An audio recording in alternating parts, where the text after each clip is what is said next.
our country. You know where I live.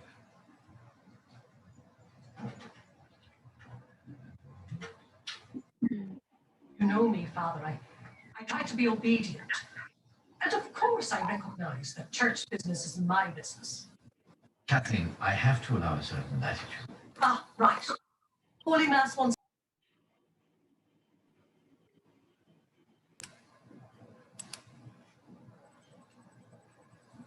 Hi, John. Hello. Whenever you're ready. Somebody can see us? Hold on a second. We have a J. Hold on 1 minute. J?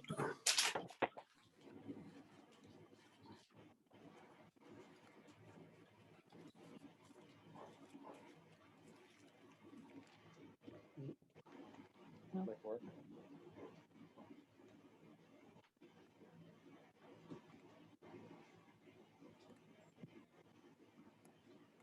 Yeah.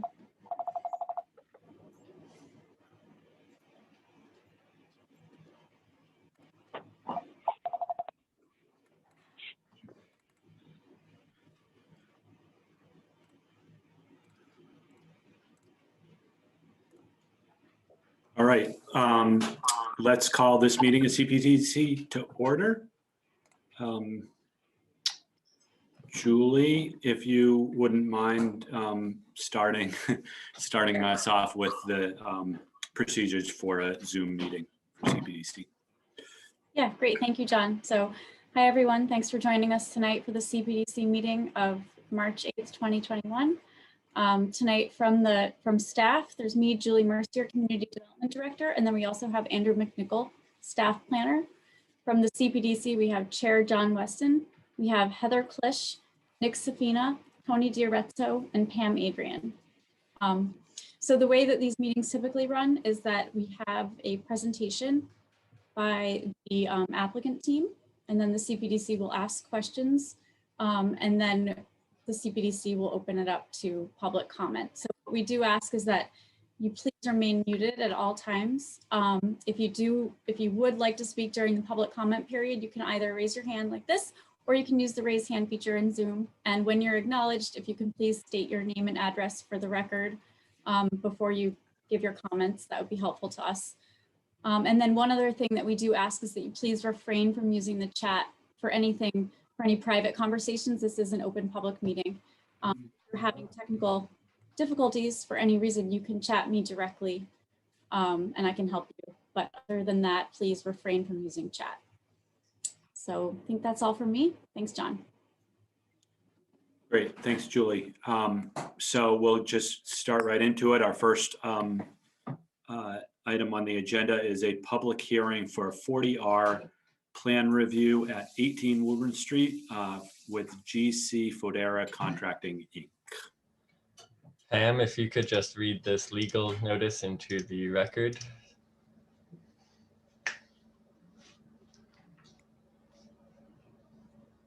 Public hearing, legal notice. Notice is hereby given that under MGL Chapter 40A, Section 11 and Section 10.5.11.2, parentheses 3 of the Reading Zoning Bylaw, the Community Planning and Development Commission, CPDC, will hold a public hearing on Monday, March 8th at 7:30 through remote and online measures to consider an application for plan approval for MGL Chapter 40R submitted by GC Fodera Contracting, Inc. for property located at 18 Woburn Street, Assessors Map 22, Lot 11. A copy of the application and associated plans will be available to the public on the town website the Thursday prior to the meeting. Thank you. Thank you.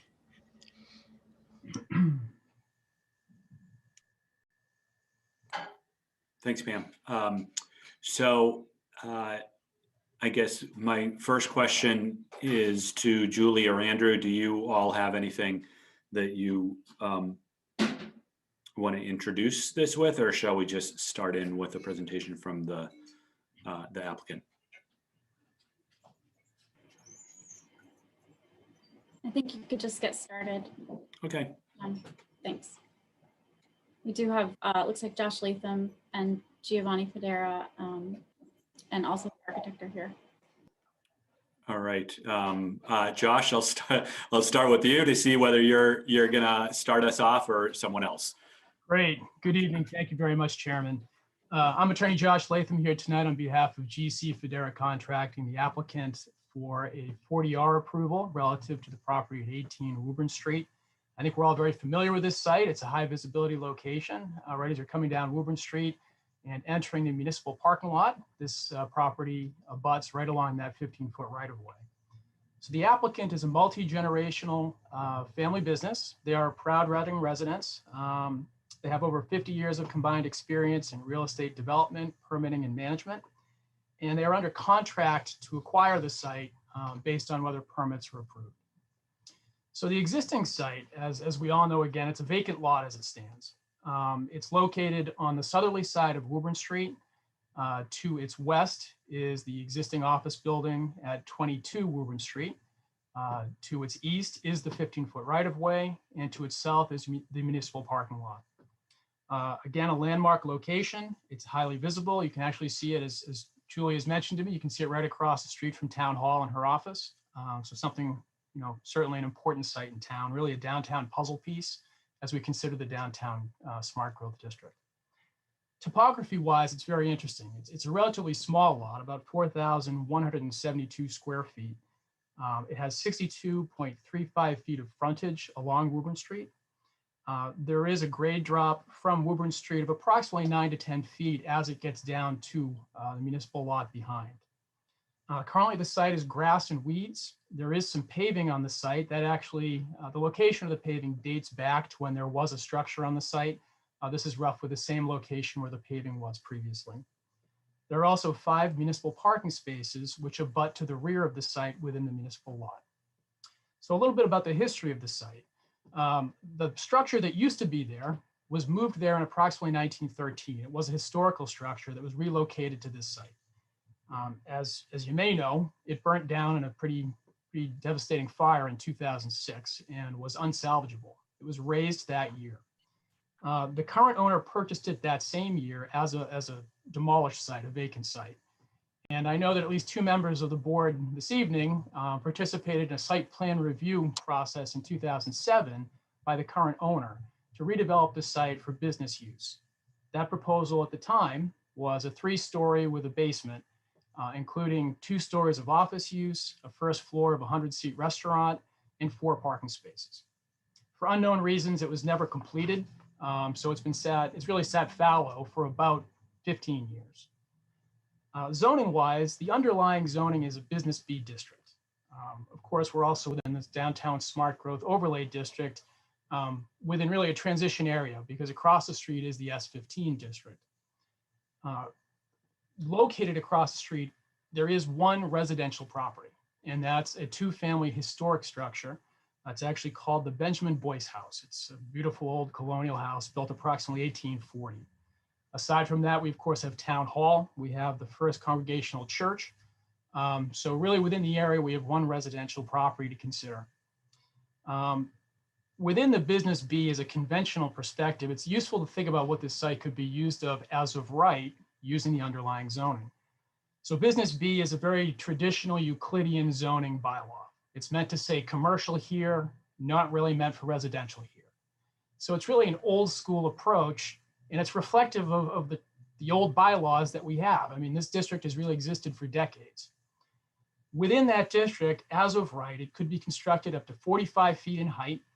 It could be constructed without any front setback or side yard setback, and entirely for commercial use without requiring any parking be provided on site. In fact, the 2007 site plan approval is really indicative of what you could do with this site as of right and only require a site plan approval. But I think we all would agree, current circumstances and planning objectives, it's not the ideal use to develop this site purely for commercial purposes. So that's the beauty of the 40R district. It allows us to provide an alternative to the conventional zoning, to do something that's smarter, it's more reflective of current zoning considerations, to have mixed use, symbiotic relationships between the residential housing and the commercial uses within the downtown. So within that context, the applicant proposes to redevelop this site for 7 residential apartments and a first floor commercial use. Underneath would be a parking garage to provide 9 parking spaces, which complies with the parking requirements. It would be a 3-story building from the Woburn Street side. From the rear municipal lot, we would also have the underground drive-in parking garage at grade. So it's interesting in that the grade is so different that it provides us a really good opportunity to provide that parking underneath and away from the public way. The exterior will be a combination of brick, cast stone, and concrete and metal panels.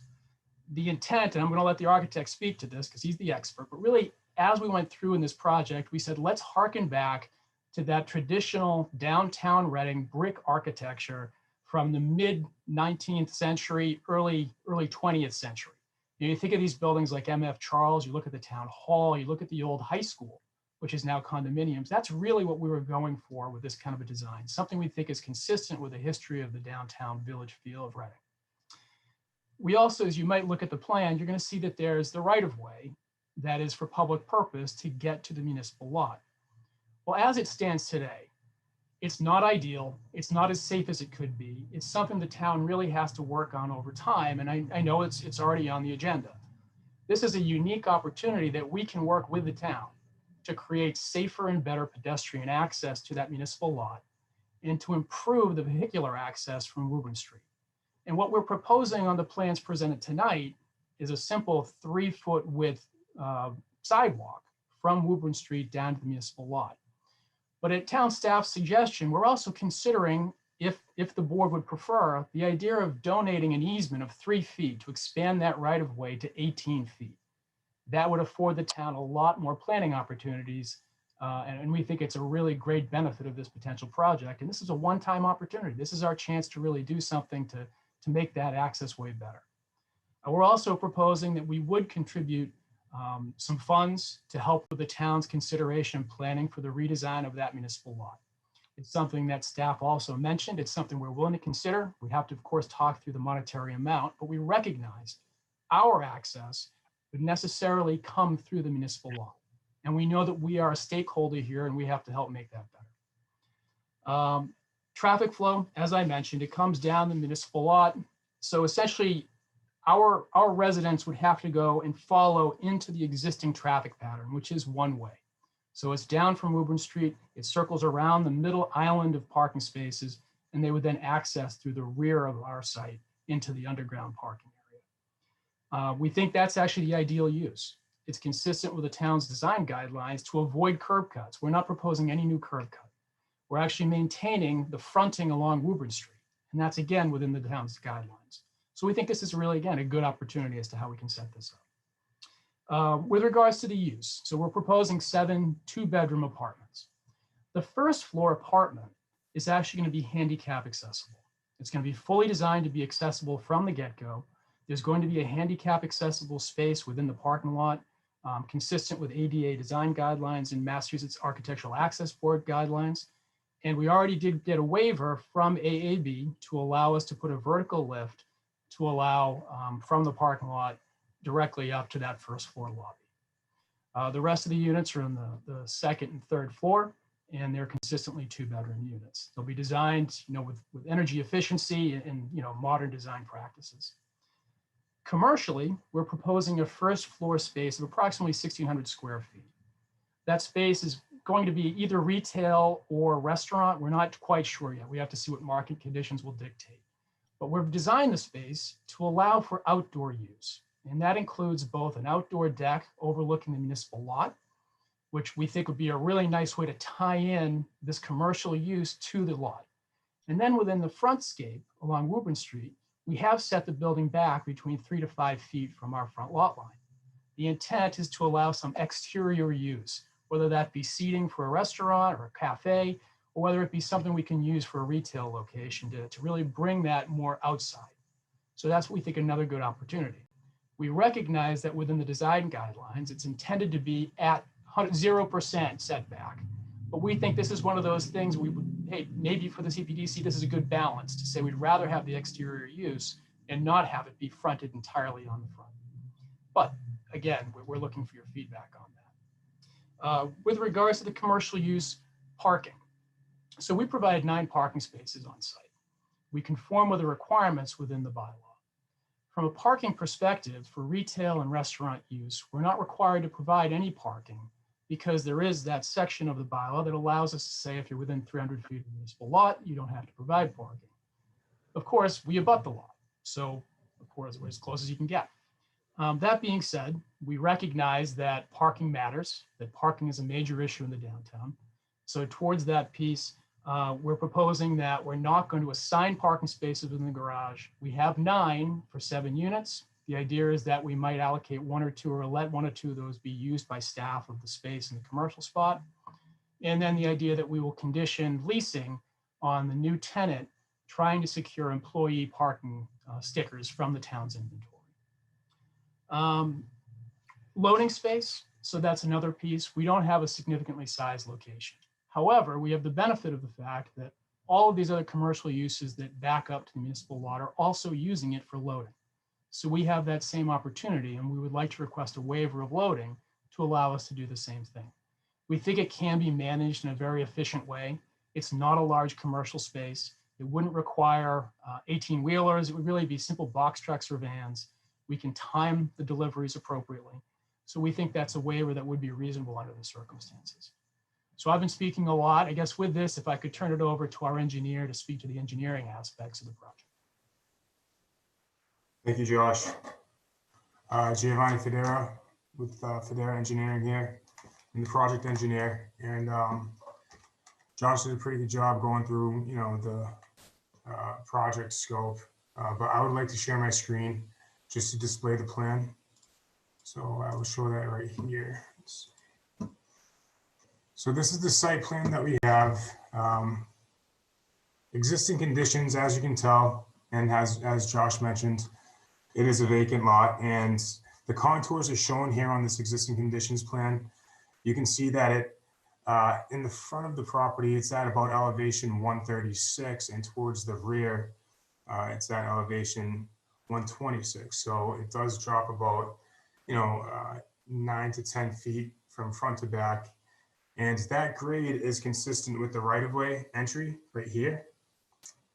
That grade is a 10% slope. So vehicles coming into the site, and I would go to that plan right here. This shows a wheelbase 40 delivery truck coming into the site from Woburn Street. It is a one-way, so this will be the only direction that vehicles will be coming in through that right-of-way. But as you can see, it does make the turn coming westbound and eastbound from Woburn Street. It does make the turn by utilizing these parking stripes right here that will be implemented as part of the project.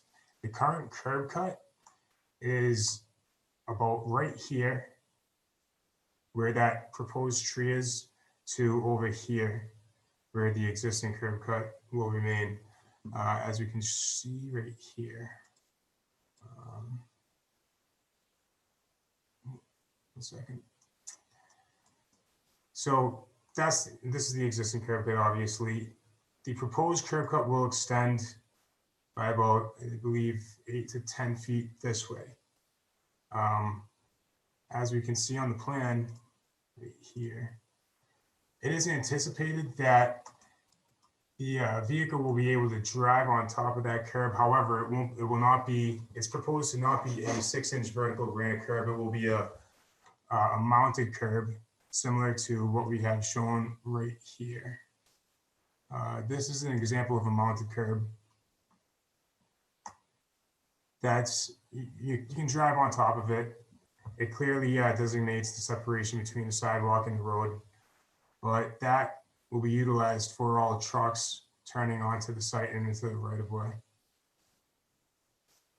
Going back to the plan, along this right of way, there will be this sidewalk right here that will be 3 feet wide for pedestrians to basically walk up and down that right of way. That does not currently have any type, there's currently no sidewalk in play right now. So adding the sidewalk is really beneficial for public safety. But it is proposed on these plans that it will be a flush sidewalk with a flush curbing, just because for any vehicles that will be turning onto this right of way, they will be needing to go on top of that sidewalk just slightly. In this case, you can see right here, similar to over here. It'll be slightly going on top of that sidewalk. So having a flush sidewalk really is more practical for this situation. Like what Josh said, the vehicle movement will be using the entire lot, coming down here through the one-way, circling back around and into the parking spots in the ground level. So we will be removing 3 spots, and we will have a 22-foot wide entrance for the drive aisle. There was a traffic study done. The traffic study did determine that the project and the removal of the parking spots within this area, it is determined that it's practical and that it won't have any adverse effects to the nearby vicinity and the parking area. And that there are plenty of off-street or on-street parking spots within 300 feet of the parking lot. The parking lot, it does have the capacity to, withstand the traffic going in and out of the lot for, an overwhelmingly majority of the day, the weekday. And at peak hour, it was determined in the traffic report that it came to 93% capacity, still leaving about 7% of available spaces within the municipal lot, and as well as the private spots within that area. So the project will not have an adverse effect on parking and the surrounding area. All 9 spots are within the ground level that will be elevated about 8.5 to 9 feet below the front grade elevation. And it will be accessible over here, obviously. And let's see what else. We have utilities that will be connecting to all public utilities and private utilities for gas. Stormwater will be all maintained within a subsurface infiltration system that will be below ground and underneath the parking area. It is designed to withstand the 100-year storm completely, in that there will not be any overflow flooding this area. The way that the project and the building was designed, and I can show right here, we have a covering of the rear portion of the parking lot right here. That's the outdoor patio that covers the entire rear portion right here. So it's not really anticipated to have any snowfall within the parking lot, and snow maintenance should be reasonable for the project in the parking lot. There is a bike rack located in this bottom corner right there. That will be for the tenants the residents within the building. Within the front of the property on the sidewalk, there are 3 proposed street trees, one right here, one right here, and one right here. The current conditions do not have any street trees, so this will be a nice feature added to Woburn Street. Let's go through what else we have. Like I said, all utilities will connect to public utilities. We did show a lighting plan. This lighting plan was based on the lighting specifications that the architect had put together. And it does show that lighting is it's maintained pretty well in this area, especially for the right of way right here. We want to make sure that this right of way is bright for cars driving down Woburn Street so that they can clearly see the access point into the municipal lot. But we did show the fire truck making the turning maneuver within the right of way. It does show that it is feasible to make that turn. both ways, eastbound, westbound from Woburn Street. And other than that, I feel like that's most of the engineering that I can cover. And I can turn it over to John Seeger, our architect.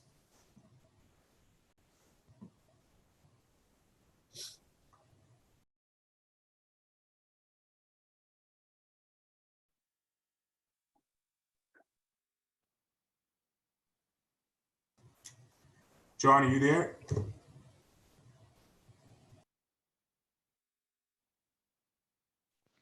Sorry, guys, I was on mute. But I just wanted to screen share as well, and it seemed to work. You guys can see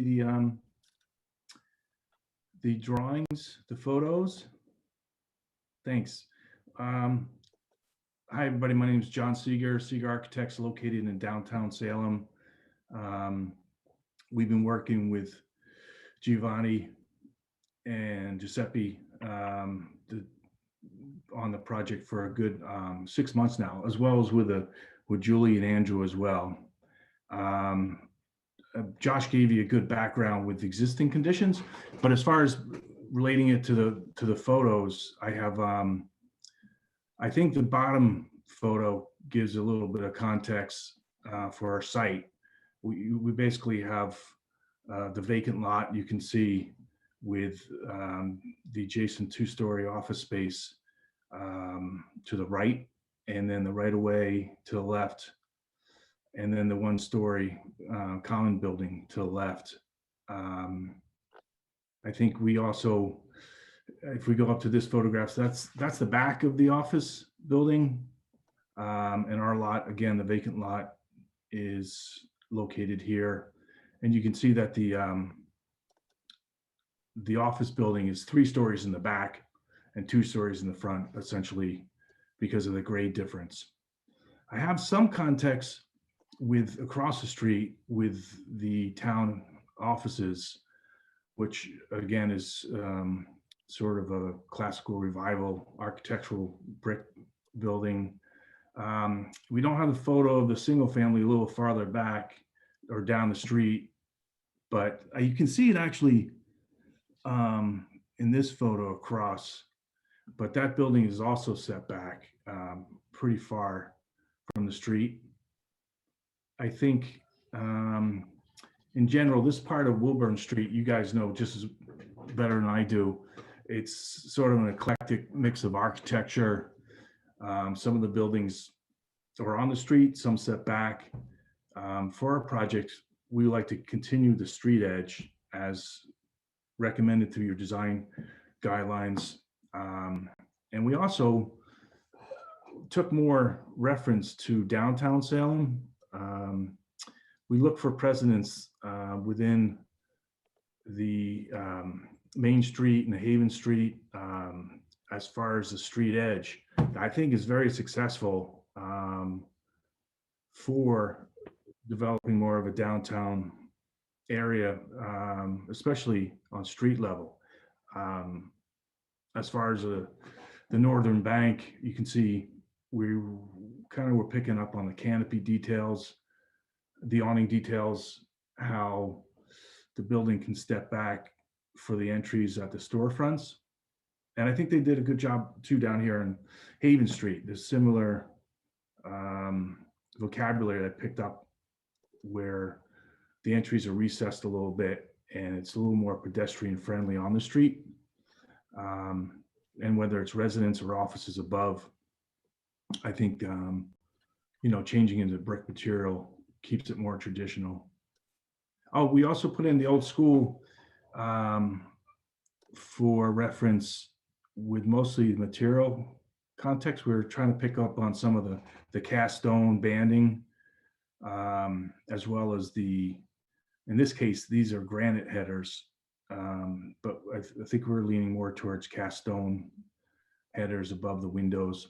And of course, the nice cornice to basically finish off the building. So we generally were looking to really pick up on more clues from downtown and bring them a little bit into our building as well as the site. The first floor plan we're actually pulling the building a little farther back than your design guidelines suggested. We're more than 60%. And there's a number of reasons why we did that. We're also challenged with creating a more street-friendly environment, and we chose to pursue creating little more seating pockets in the front of the building, and we still yet pulled back the retail a little farther, but we were exploring creating a little more seating area for the retail building out front. And we did pull back the entrance to the residential, but it's proud of the building with a, you'll see it, it's sort of the balconies are above it for the entrance. And Giovanni did bring up, as far as our 3-foot path down the parallel to the right of way, and the 2 balconies, one for retail and one for the accessible unit. As far as entering into the residential building from Wilburn Street, you have it's basically a single stair, 3 flights, 3-floor stair, and then we do have the accessible lift for the handicap unit that brings you down to the garage, to the handicap space, right adjacent to the entrance there. And yeah, Giovanni, I think, really hit on most of the parking. So the 2nd and 3rd floors, I apologize, they are basically the same footprint. The numbering is the same. Unfortunately, it's supposed to be 2, 3, 4, and then on the 3rd floor is 5, 6, 7. But basically the units, the floor plates are identical. They're 3 2-bedroom units. We're trying to create a little larger living spaces, introducing balconies to those living spaces, or in this case, it's a bay. We've been back and forth on looking at doing a balcony or a bay for the residents, which we're still exploring.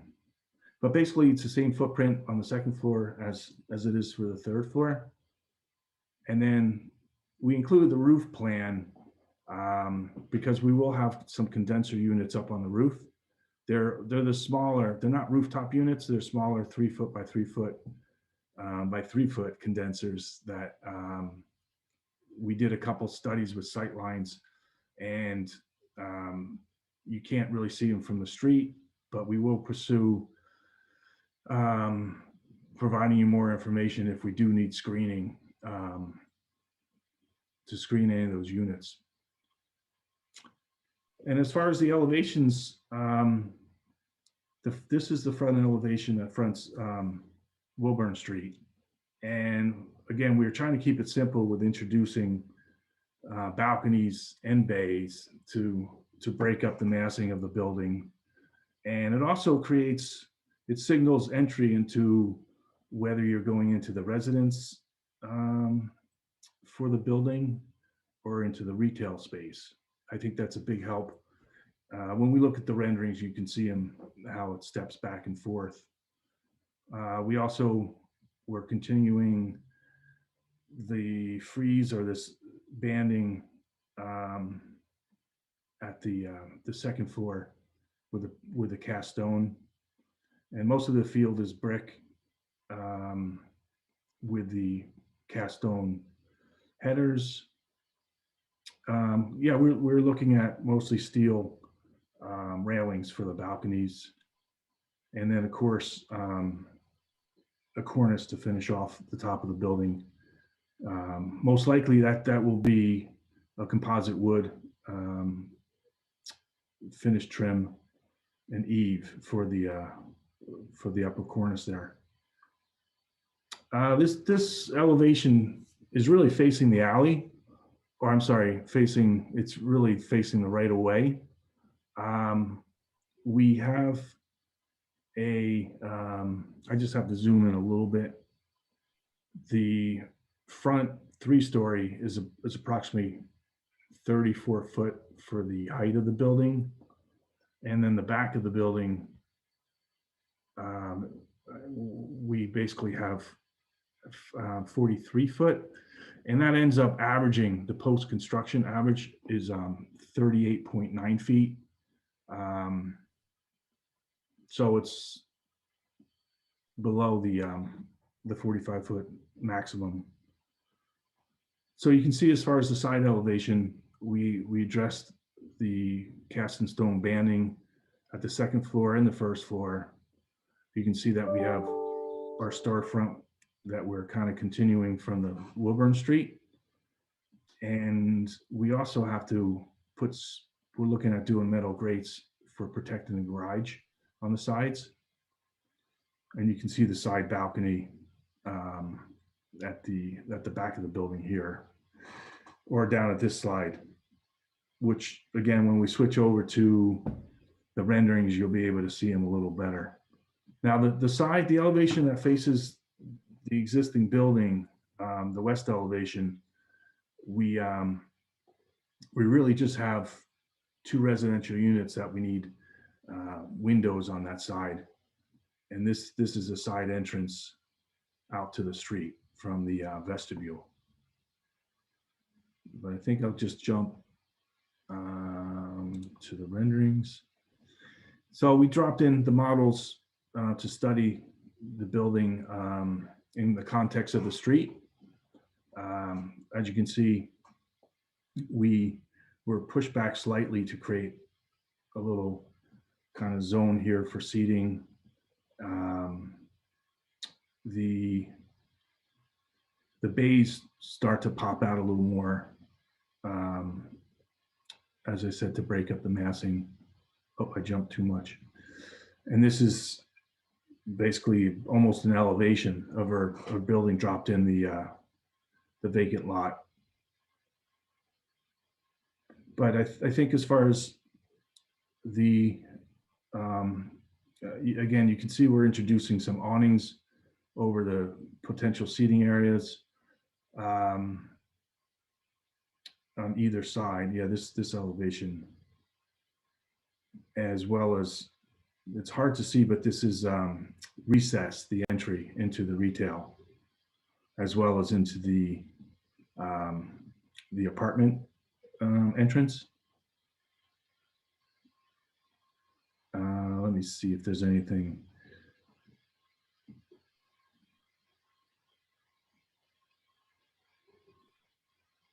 Yeah, just a point that we're trying to add the bays for both, for the interior to have additional square footage. But we might end up turning these bays into balconies, which we're still exploring how the building works on the inside and the outside. But you can see this is the outdoor seating area or balcony that we have for the retail, and then it's a little more closed in for the accessible unit. But I think what's kind of neat about the balcony in the back is it's visible to the parking area, where I think it'd be kind of fun when there's a lot of people watching. There's a lot of activity coming in and out. So I think it'd be a good use to activate that corner of the building, even though it's elevated. And I think the last thing is just the materials that we're looking at. You know, again, the storefronts for the entrances, the retail, that would also match the residential entry. We've changed the balcony a little bit. We're not going as plain steel as this, but still we're looking at using steel for the balcony railings. This isn't the best brick example, but we want to do a nice traditional brick. And then as far as the bays, we're looking at metal panels to kind of reflect a little bit of the copper patina that that you'll find in some of the traditional bay windows. And I'm going to shrink this down. So we're still exploring lights a little bit, but we're definitely going to be complying to dark skies requirements. As Giovanni was discussing, we're trying to get lighting down just to where people are walking. But I also wanted to try and do a little uplight just basically at some of the columns to splash a little bit of light on the building, but most of it's going to be projected down to the path walking down the parking lot as well as on the front of Woburn. And then I guess as far as the other materials, I just ended up looking at different awnings we could do for the front facade as well as cornice details. But I think that pretty much covers most of the architecture. I think we ended up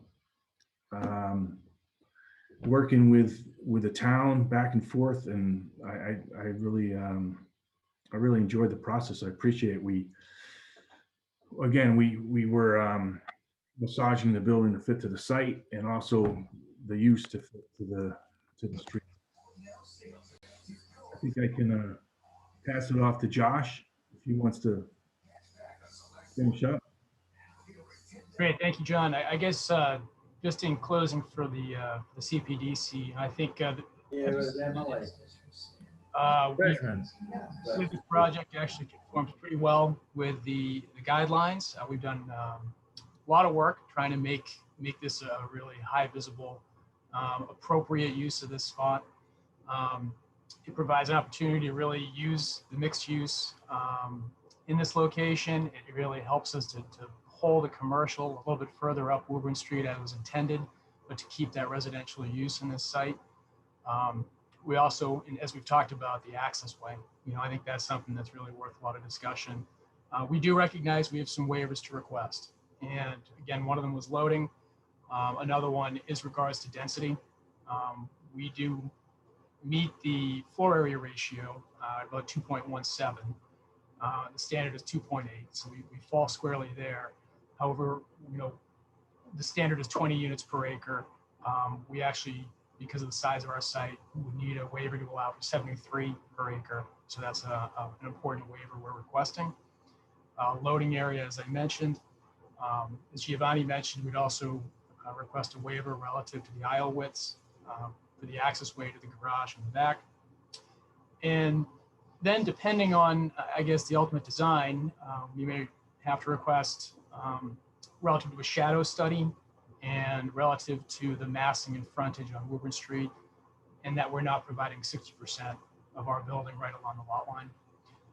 So those are some of the waivers that we're looking at. But really, in conclusion, we think this is a great spot. We think this is a beautiful project location, and our intent is to really work with the town to try to come up with the best design for this site. We think this is smartly designed, and it's really fits squarely within the purposes of the downtown smart growth district. And with that, we would invite any questions that you might have. Thank you. Certainly a lot of work has gone in to this proposal. So I'm going to open it up first to the board for any questions, and then afterwards we'll open it up a little bit wider. So Nick, I see you raising your hand. Sure. Yeah, I guess I want to thank you for the presentation. It was very thorough, and you did do a lot of work, and it's always helpful when you provide this level of detail so that we can really comment on it and understand what's going on. So I'll start off with a question I want you to think about while I go over my concerns, and then see if you can come up with an answer, right? Why would I approve this? Why would I put this here? For the benefit of giving up 3 parking spots, right? I get 1,600 square feet of commercial space. It makes no sense. You cannot have a residential unit next to that commercial space. It could never be used for anything. That retail balcony, if that was a restaurant, that'd be impossible to live next to. You should really just make the entire first floor retail. That back balcony would be fantastic as a retail space. And it might even activate the building next door, which has all that storefront potential at grade, right? That could be like a Haverhill, the backside of Haverhill there, that downtown area. you know, when those restaurants kind of start opening up to the back downtown. So I just don't think that the handicap unit on, I don't think that the retail and the residential unit with that balcony would ever work. So I see what you did. You went and you got some kind of waiver for the elevator, which forces the handicap unit to the first floor. That lift can never be used to move anything. Nobody with a handicap could ever get up to the upper floors. You couldn't have guests. So you're kind of forcing, I don't understand how you did this, but you're forcing the handicap unit to the one unit in the building. They could never live on the top floor. And you can't move anything up and down that. You're carrying everything up and down the stairs. And given that, you know, there's no loading space, that's additional time to load up an apartment.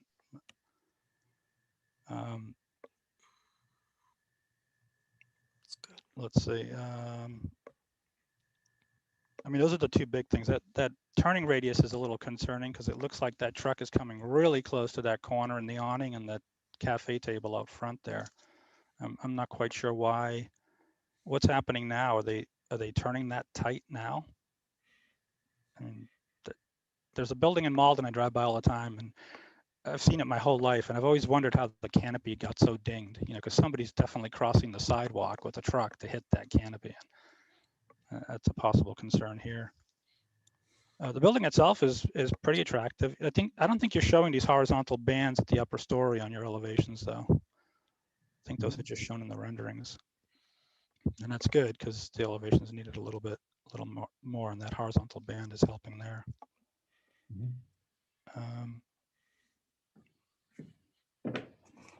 Yeah, but the biggest piece for me really is that first floor. I don't think I would be inclined to approve it with that residential unit there. It doesn't work, and it's just not enough commercial space. It's a prime commercial corner, prime commercial location. It just doesn't make sense to me. And I think that's most of what I have right now. Thanks.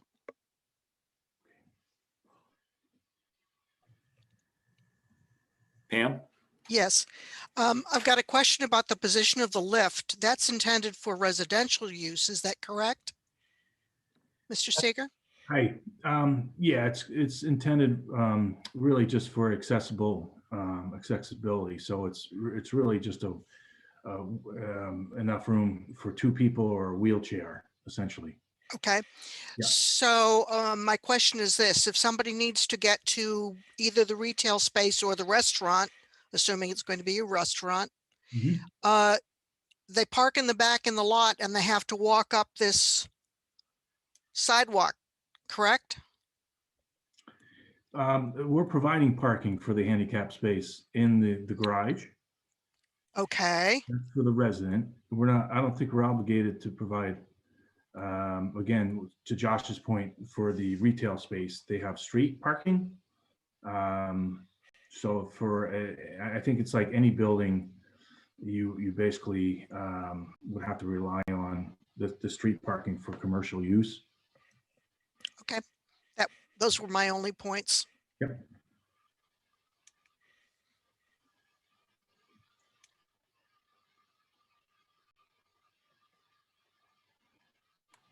Heather? Thanks. My most major concern was actually the same as Nick's, with that residential spot right next to retail that could be loud and could be a nuisance. So I'm not going to reiterate that, but I share those concerns.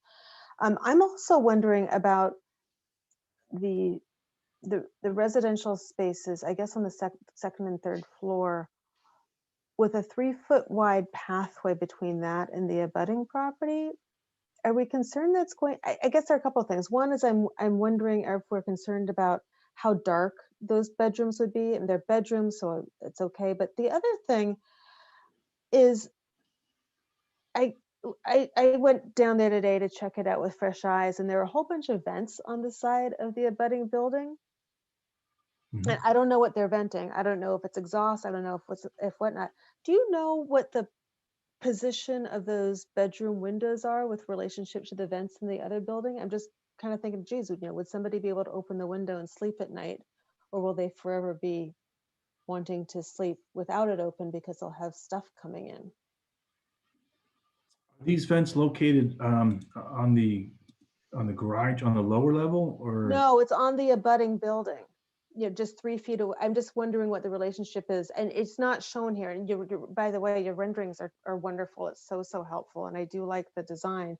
I'm just thinking about how close those windows are to the other building and what might be coming in from the vents in the other building. Yeah, you want to zoom in there. Yeah. These are laundry vents. Yep. Yeah, Exhaust. and then there's more up top there between the second and. No, then that's not laundry because it's No, awful. it's not laundry. Oh, I it's don't know the what that bathroom is. exhaust. Yeah, sorry. I assume they're the bathroom exhaust. Okay, I was just thinking about fuminess of those. They're just so close. Yeah, that's the zero lot line condition. We need to set it back at least 3 foot so we could have some windows because of the basically the fire code. You have to be able to be at least 3 foot from the property line if you're going to introduce 10% window openings on that side. But we just have those 2 bedrooms on top of each other. So there's really just 1 bedroom here and 1 bedroom there. And that was the only way, Yeah. To get some of the natural light. But I think you bring up a good point to find out, to be clear what those vents are. But it's mostly bathroom exhaust, I bet, for the building next door. If it helps, the building next door is entirely office use. So also a question of timing of use. There would be a separation. Yeah. But certainly we'll look in that as well. So were those, is there like a deluge system on the inboard side of those windows? Is there a fire rating on that? No, you don't need that with, as long as you're 3 foot away from the property line and less than 10% windows. But that's, yeah, that's a good question, but that's not required. I think you should still build it like a firewall. Oh, it will be with the masonry. We'll have more than an hour separation for sure, just because of the natural construction of it. Yeah, it's just that those windows don't have to be rated or the deluge system like you're talking about. Okay.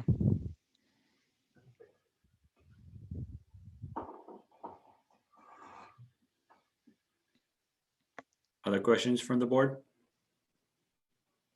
I guess I'm curious about, you mentioned potentially granting an easement to the town for them to do something better. I'll put that in quotes. What exactly is the town thinking that they would do that's better? Well, I think just stemming from the DRT that we had and participated in, there was discussion about the access way. And certainly what we're proposing is what we can do on our own site, which would be a 3-foot path. And one comment was, would we be willing to actually instead donate or grant that 3-foot area to be added to the right of way?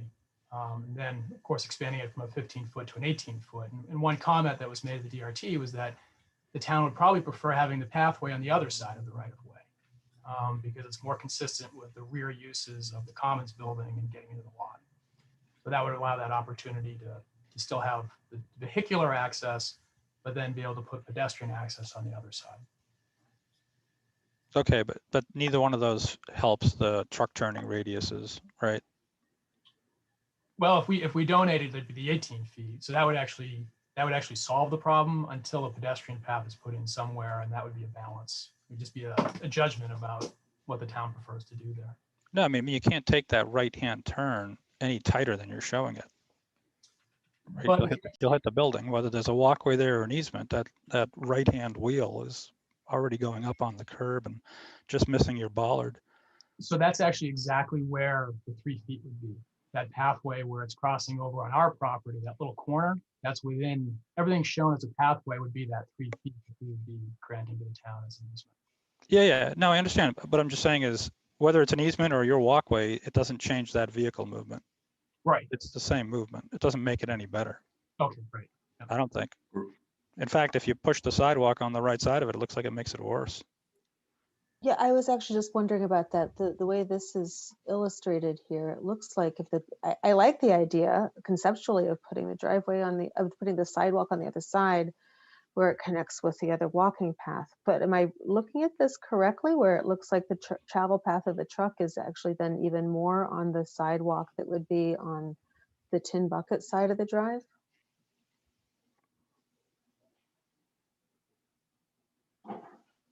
Yeah, right now the left wheel of the truck is hitting the building. It's scraping it.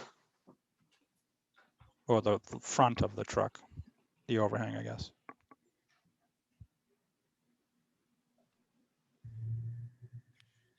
Okay, So, I'm sorry. I guess I thought they had some magical Yeah. idea about fixing this, but they really don't. The town.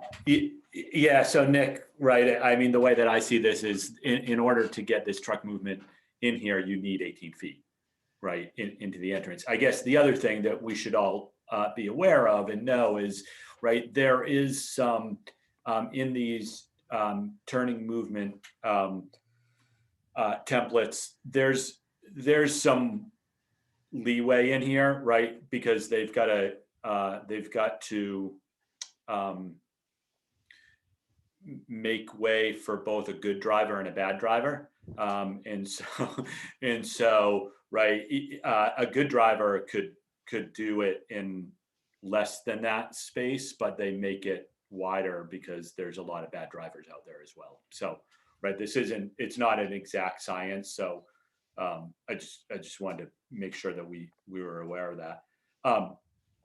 I guess my concern is really more about the parking, or I should say equally is about the parking and the giving up of 3 municipal spaces, right? So, which is 5% of the public lot, at the same time that hopefully, right, this would be generating yet more demand.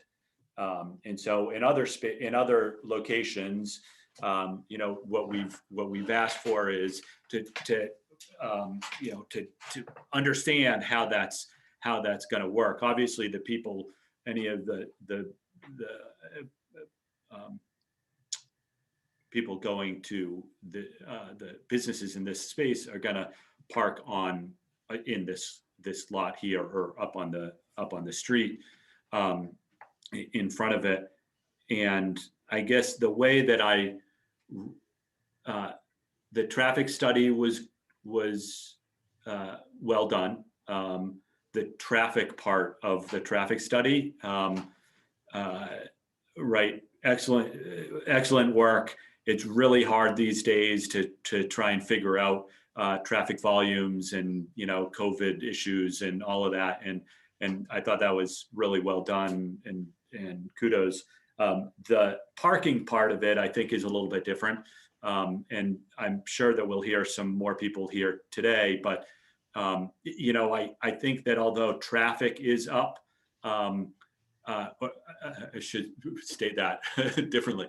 Traffic overall is not that significantly reduced from pre-COVID conditions. However, my sense is that parking demand, especially in downtown, is quite a bit different than what it was pre-COVID, and hopefully in another couple months it will be back to where it was. And so, doing a parking demand study during this period is a little bit questionable. I mean, right, you have to do it, right? And they did what they could do, but I guess it's a little more suspect.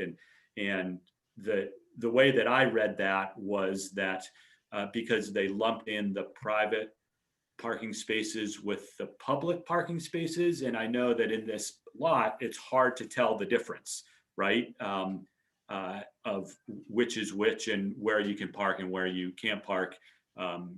It's a little bit confusing there, but the way that I read, because the two were lumped together, I think the percentages were right. I couldn't get all that much information out of that about how much of the actual public spaces were available. And I would say that, right, the goal of a parking lot is to be 85% open. Not, not 90, not 7%, I should say 85% full, right? So there's 15% where people can circulate, pull in and pull out. So even with the way that it was done at 93, to me, that's full. The 93% full lot is chock full. And so my concern is you take away 3 spaces, you have a full lot already, you have more demand, and I'm not sure that we that the capacity here can meet that demand. And I'm not sure I'm in support of reducing the municipal lot by these 3 spaces, but would be in support of trying to figure out if there's a better way to manage the municipal lot, working collaboratively, so that is not as quite as big of an impact.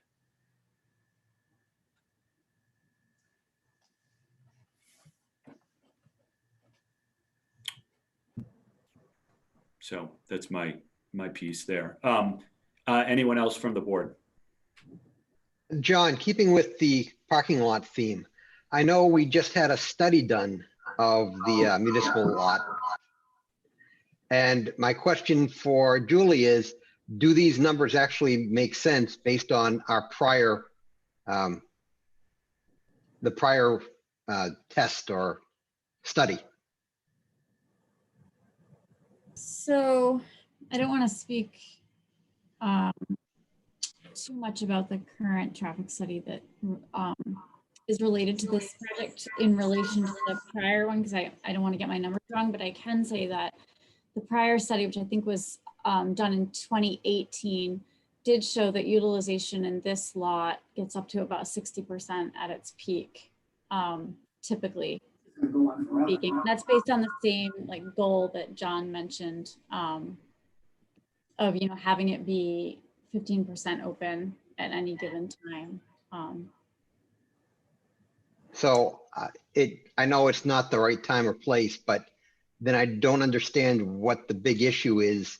If this lot is got 60% fill rate, why we're going through the entire downtown parking traffic study? What am I missing here?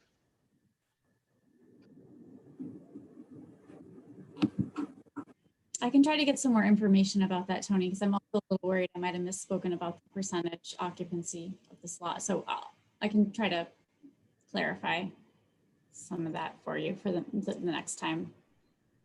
That Okay, would be thank helpful. Yeah. Other questions from the board before I open it up to others? I'm gonna get my camera to work. Sorry, what's that? All right. Questions from the public. If you can use the raise hand feature, or actually on the camera, right? If you want to raise your hand, that's fine too.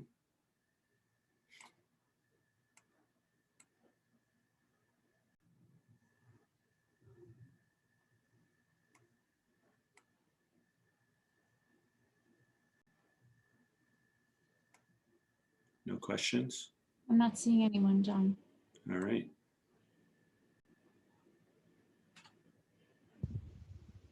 Oh, there it looks like Robert right. Rowe would like to speak. Sure. Robert? It's Gina Roy. Oh. Few questions, actually. We live in that big white house across the street. We've been here many years, many generations. And we see what goes on down that parking lot.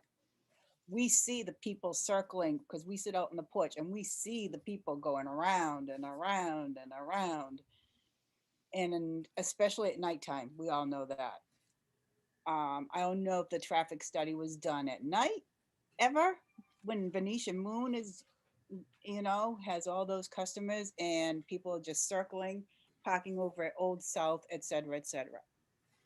anyway, it's not, so you're saying the spaces going down are going to be taken away, right? Which we count 3 to 4 cars parked there a day. And then in front of where the garage would be, what about those spaces? So that's 7 to 8 parking spaces because they need to access the parking garage, right?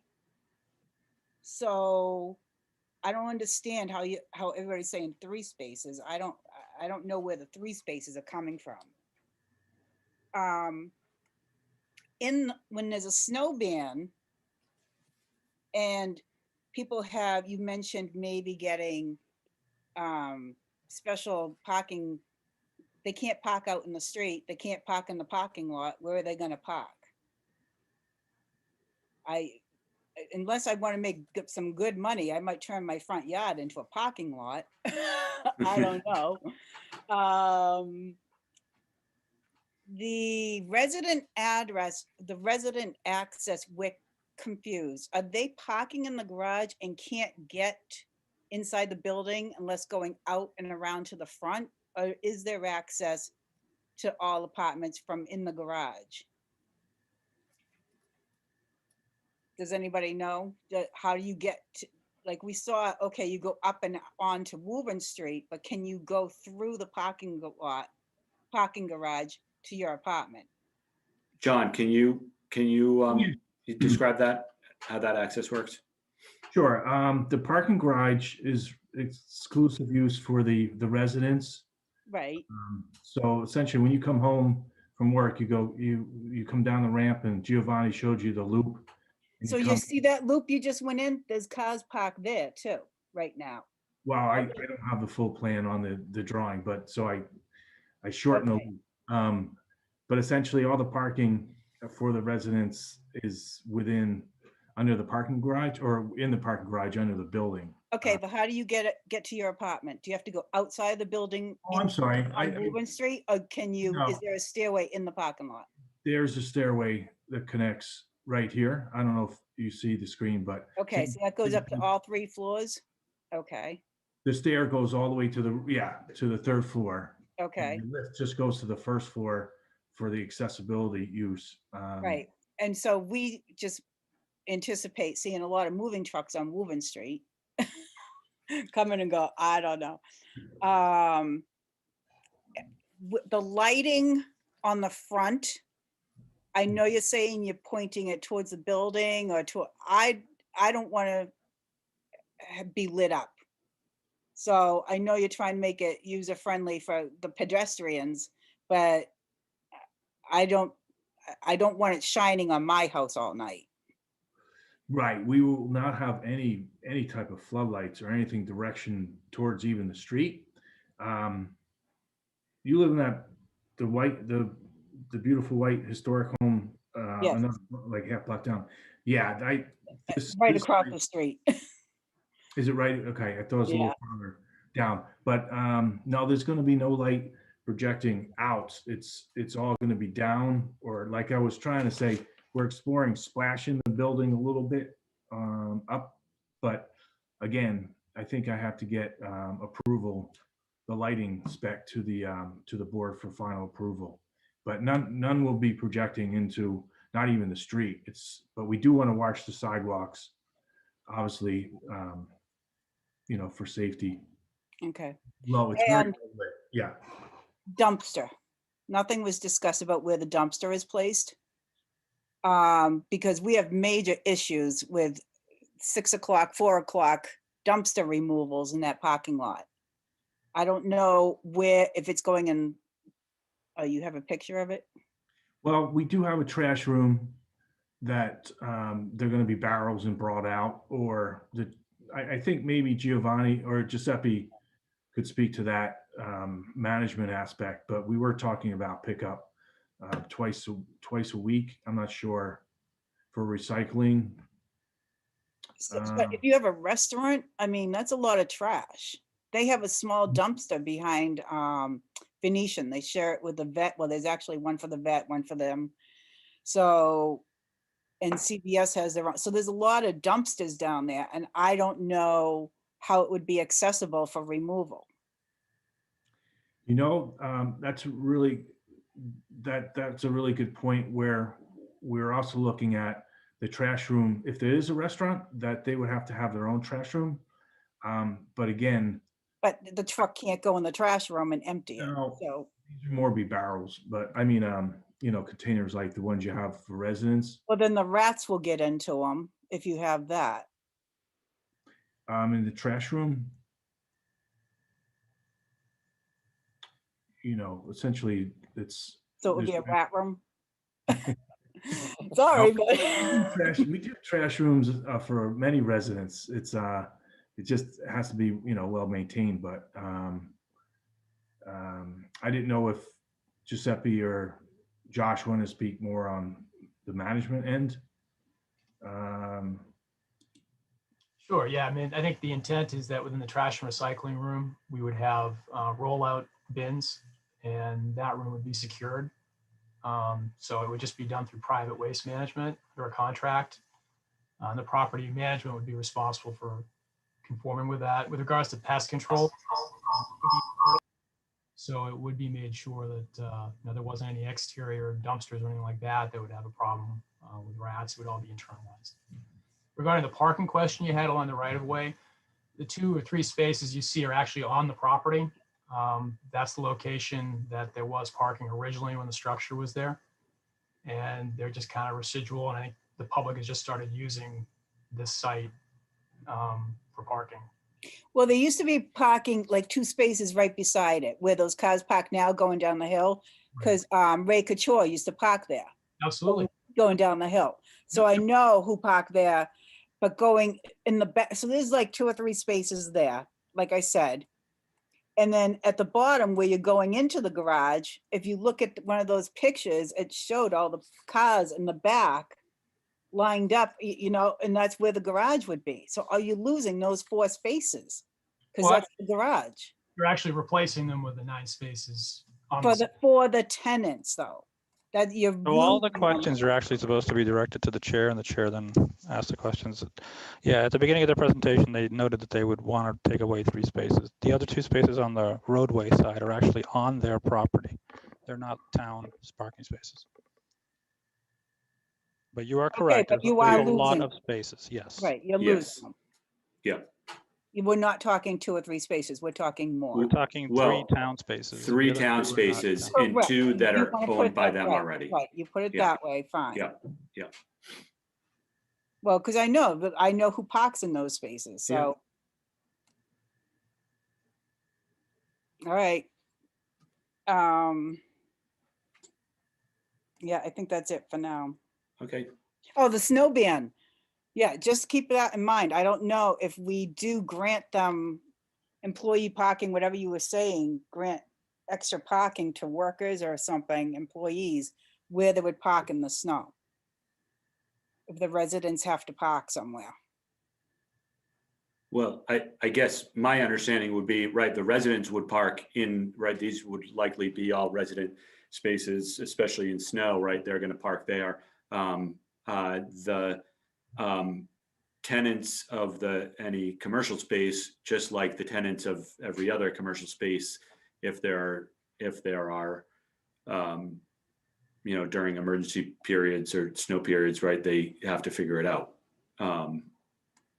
Does bring up an interesting point, though. If they were granted permission to remove those 3 spots, they'd have to clear their entranceway. They'd have to remove that snow. They couldn't just dump it on the town lot.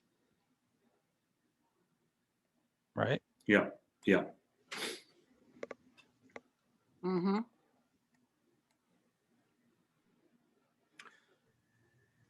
All right, other other questions or comments on this?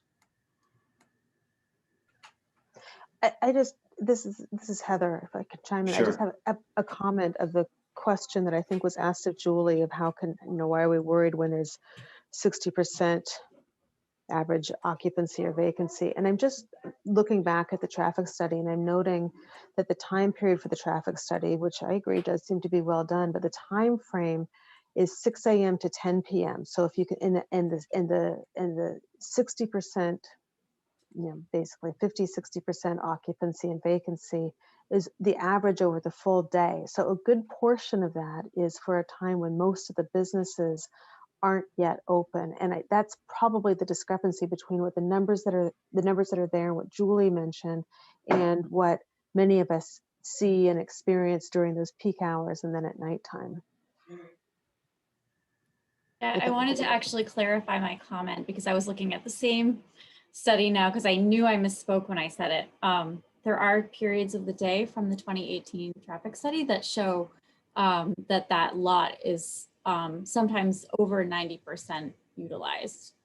But it is the average across throughout the day. That's about 60%. So.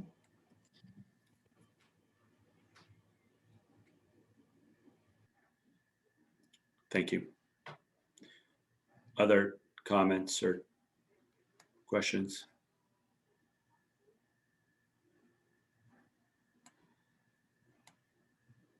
All right.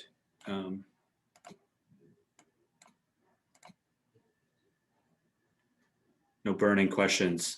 So I think that's right. There are a number of things that we need to work through, right? Work out there.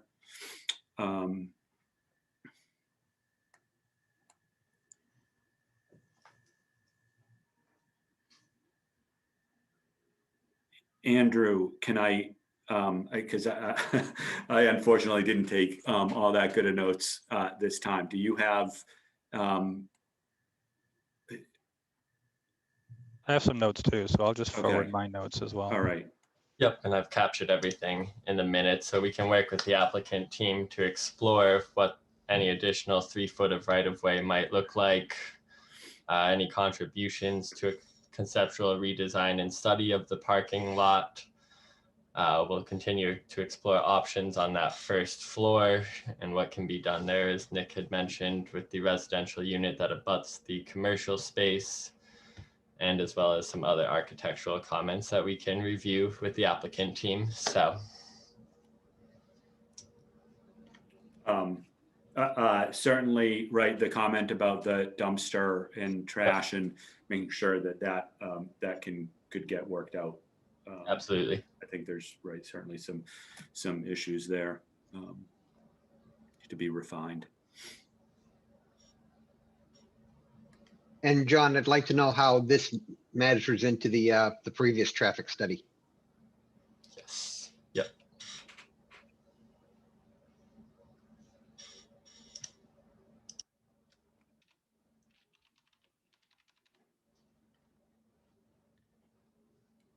All right.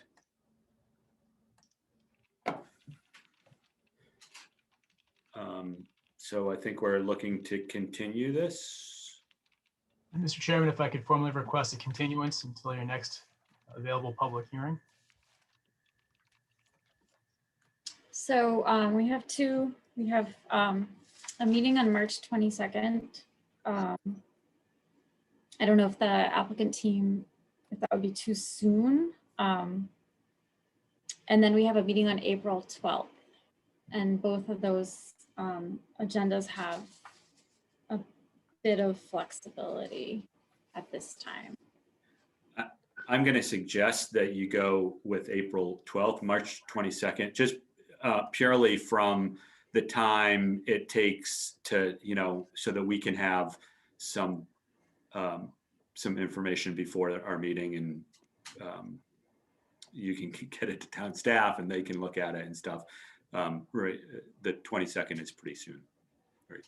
I think there's probably a little more work that needs to go into this before we're ready for that. So that would be my suggestion.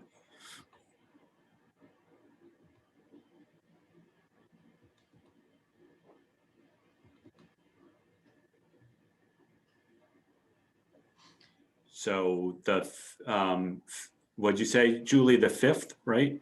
It's April 12th. Oh, 12. Actually, yeah. And so All if, right. if that's amenable, if the applicant's amenable to that, we have the slot at 7:30 currently open. That'd be great.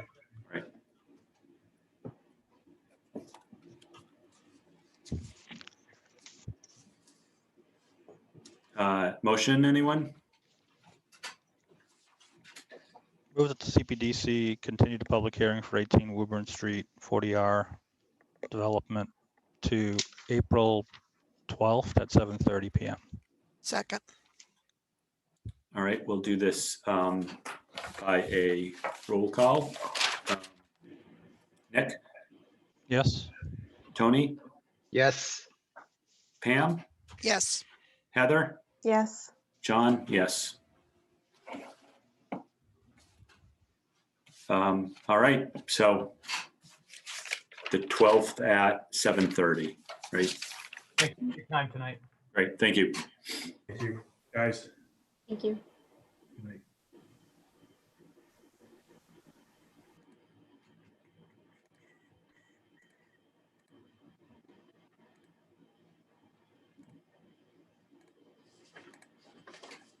All right, let's see here. Next item on our agenda is a continued public hearing for a site plan review, 0 Auburn Street water tank and tower, Town of Reading.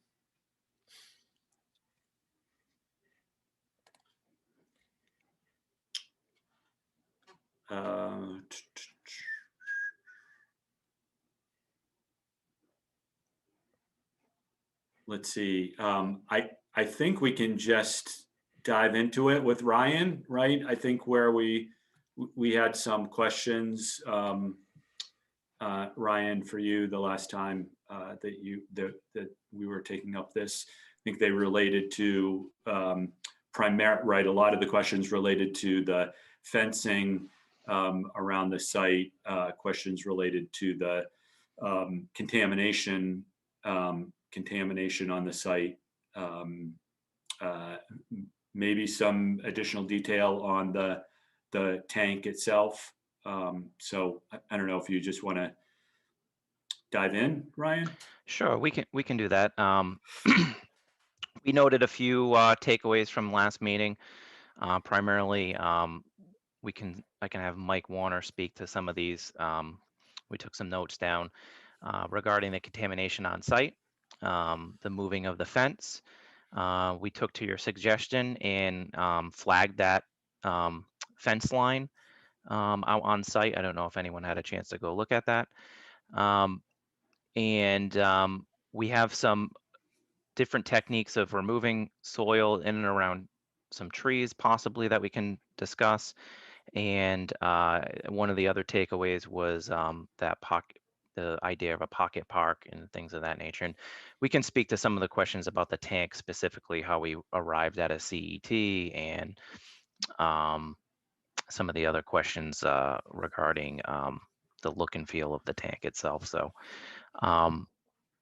Mike, if you'd like to just dive right in, I think probably going straight to the contaminated lead soils and maybe explaining the background on that a little bit, just so we can clarify what we spoke about last time we were here at CPDC. Certainly. Yeah, thanks for having me back. So I know that there was a question. One of the first questions that I wrote down was whether or not there was lead on the tank that was going to be demolished.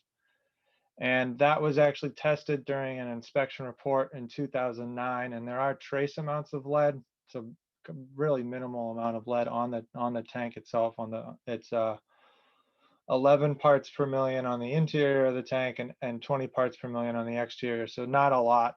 That would be of major concern, but still would warrant requirements, just your standard requirements to ensure that the contractor that is doing the demolishing is going to be demolishing it up to current federal, state, and local laws and rules and regulations. So we would be requiring that the contractor be aware and be knowledgeable of those regulations.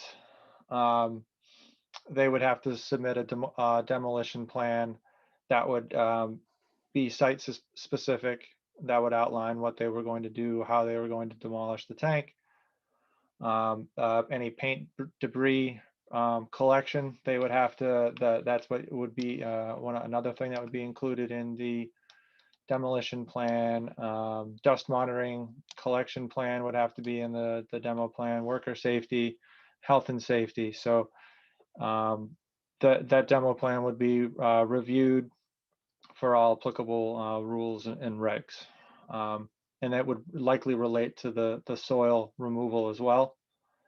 Or not likely, it would relate to the soil removal as well. So the soil removal would have to be done in accordance with all the rules and regs and the laws. And we would require any sort of dust to be monitored and to be, remediated and kept to a minimum. I think there was a question about moving the fence, and there was a big discussion about whether or not the fence had to be moved and what would have to happen. And I guess the long and the short of it is, I think I touched on it, is that under the current Massachusetts contingency plan, lead is actually excluded from being excluded from being reported.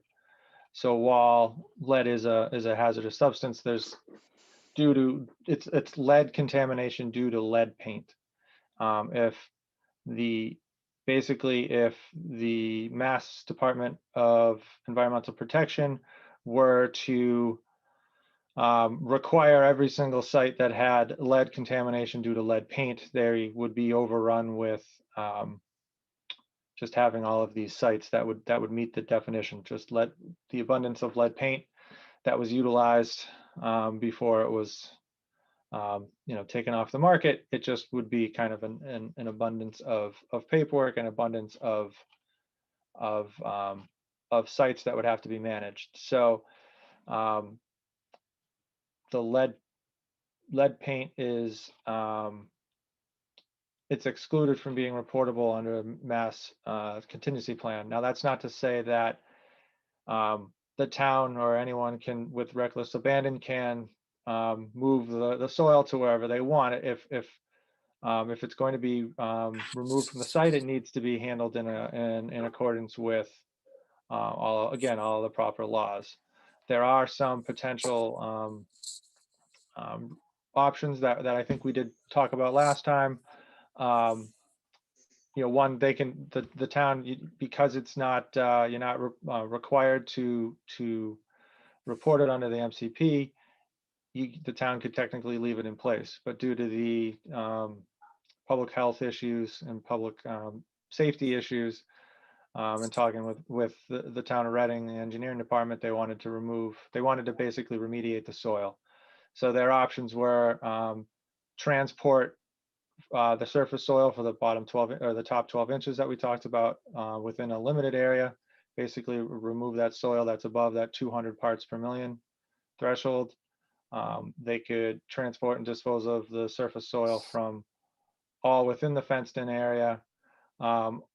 They could extend the fence line and do some removal, or potentially bring in some soil and do some capping. And kind of in talking with the town of Reading, the decision was made basically try to remove as much of the soil that's possible. And in order to encapsulate those two spots that we were talking about on Beacon Street, because they were above that 200 parts, in order to encapsulate those areas to keep them basically from public having access to them, the thought was to move the fence line just to encapsulate those two site areas. Let's see, what else?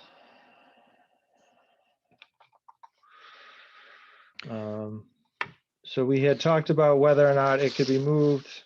So moving the fence, so I think, like you said, we did stake it out just so that people could kind of see where we were talking, because I'm not certain that it was clear the last time, kind of just where exactly that new fence line would be going. I know there was some discussion about trying to keep the shade trees, and so we were trying to remove the minimal amount of trees. And I don't know, do you want me to talk a little bit about, I guess I can touch on briefly what would have to happen, or what we would suggest, if there is a talk of making this a public park of some sort, we would really want to try to understand what the town's use profile would be for the park in order to kind of make a better recommendation on how to best to proceed. Likely some additional sampling would need to be done, some additional discussion, and some additional really thought would have to go into it in order, based off of the intended use. So I don't. Yep. Mike, you make a good point. We had this discussion. You and I have had this discussion. We've also had some internal discussions as well.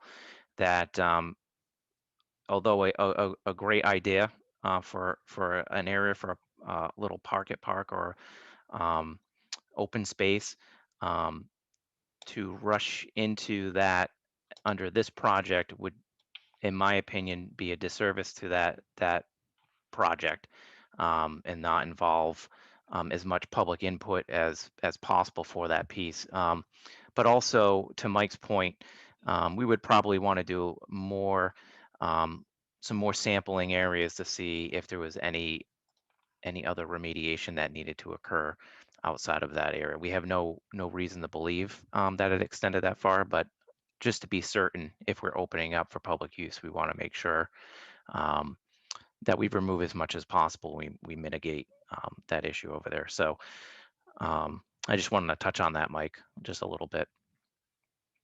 Yep. So there was a discussion about, whether or not the existing fence line has to change, I think the last time. And again, the recommendation would be to try to encapsulate those two spots that had tested above the 200 parts. If likely, I mean, depending on if the water department was okay with it, there would be probably a minimal, or the site could potentially, or the fence line could move closer to the tank if that was something that the town wanted to do. It would just mean that there would need to be, again, the same remediation we would recommend occurring, so that by moving the fence line closer to the tank, you expose more of the site to potential public access. So there would be, our recommendation would be to remediate that area. It's easy enough to do, or it's easier to do, to do some removal of soil in the open area. But again, we're kind of up against just dealing with the trees and excavation around the trees, so that trying not to disturb them. And I know the goal is to keep those trees in that wooded area by Beacon Street to kind of shade that site. So recommendation obviously stays the same, is that there should be some sort of remediation done, but any of the other options now, if you are moving the fence line closer to the tank, you kind of limit your options of what you're able to do. You're no longer able to just move the fence line around to encapsulate any areas that had higher lead concentrations. And then again, the town would still have to meet Mass DEP's requirements for a tank site, and just make sure any new fence line would still need to meet the safety and security requirements. Still be a 6-foot minimum. Still would want to have some access and some sight lines into the site, so that you can see for security. Gates would have to be locked. All that's kind of standard requirements.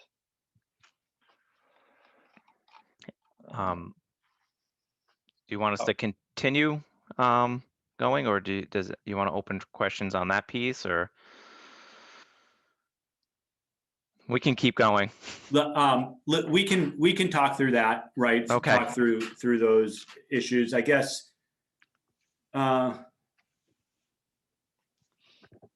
Actually, I'm thinking that it might just be better for you to sort of go over sort of at least briefly on all the items, and then if we have questions, we might be diving in a little deeper. So That was primarily the bulk of the questions that we did have. We had some questions about the fencing itself and what type of fencing, and we can talk about that in a little Okay, bit. all right.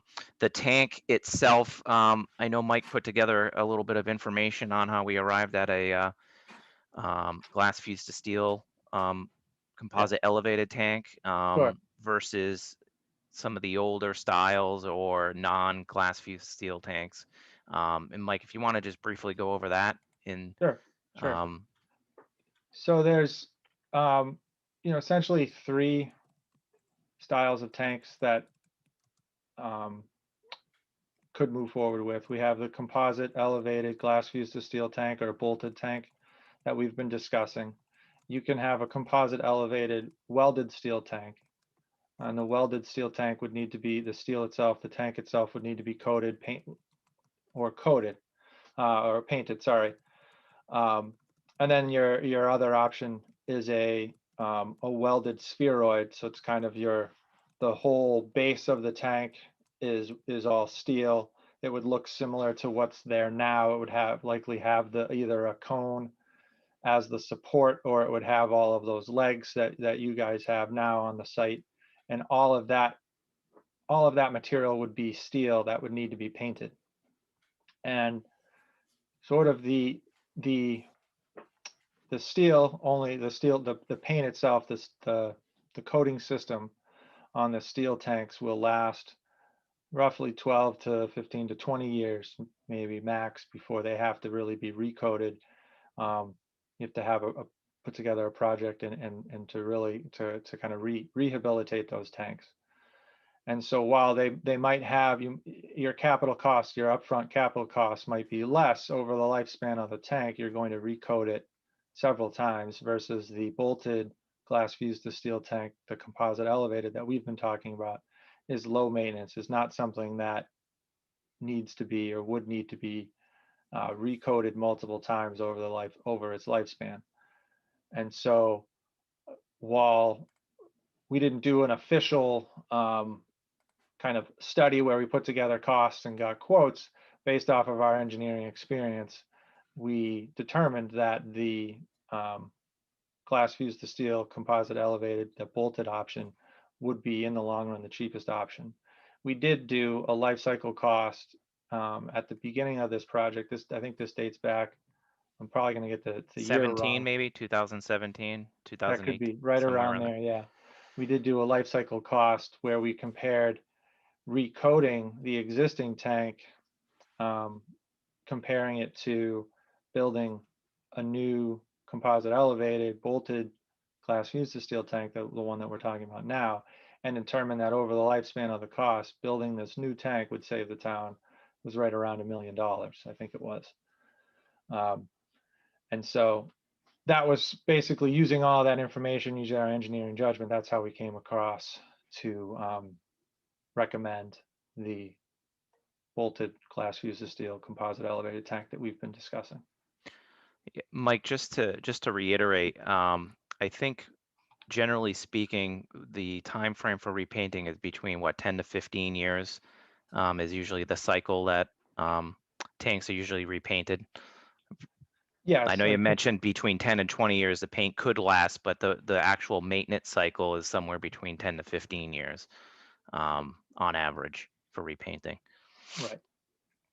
So you're talking about every 10 to 15 years kind of redoing this same general, having this project that we haven't touched on with the cell carriers at all, but to do that sort of project, all the cell equipment would have to be removed.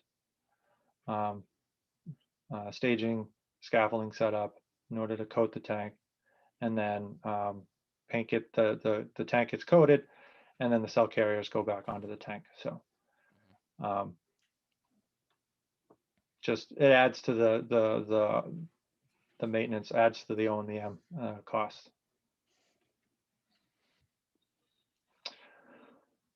There was a talk, I think there was a question about whether or not a mural or something along those lines, a living wall skin wrap or a lattice with ivy or a flowering vine could be put at the base of the tank.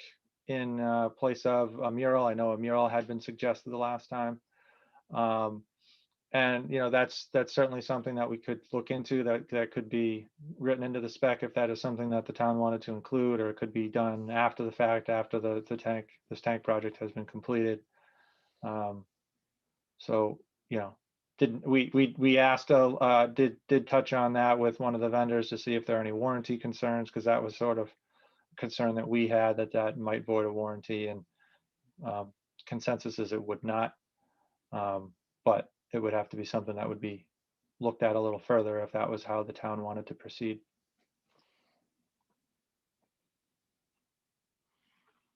And were there any other, trying to remember all the questions, is there anything else about, do we want to talk about the costs? I think there might have been a discussion about the, just the approximate cost. Yeah, I think, right. So I'm going to start. One thing that we want to establish here is sort of what, and I didn't do this last time, and I apologize, because I really should have, is sort of what CPDC does and how CPDC in this in this public hearing fits into sort of different decisions that are made. And so I guess I want to first start off. I don't know if I think there are a number of you that were that logged on at the beginning of the meeting, right?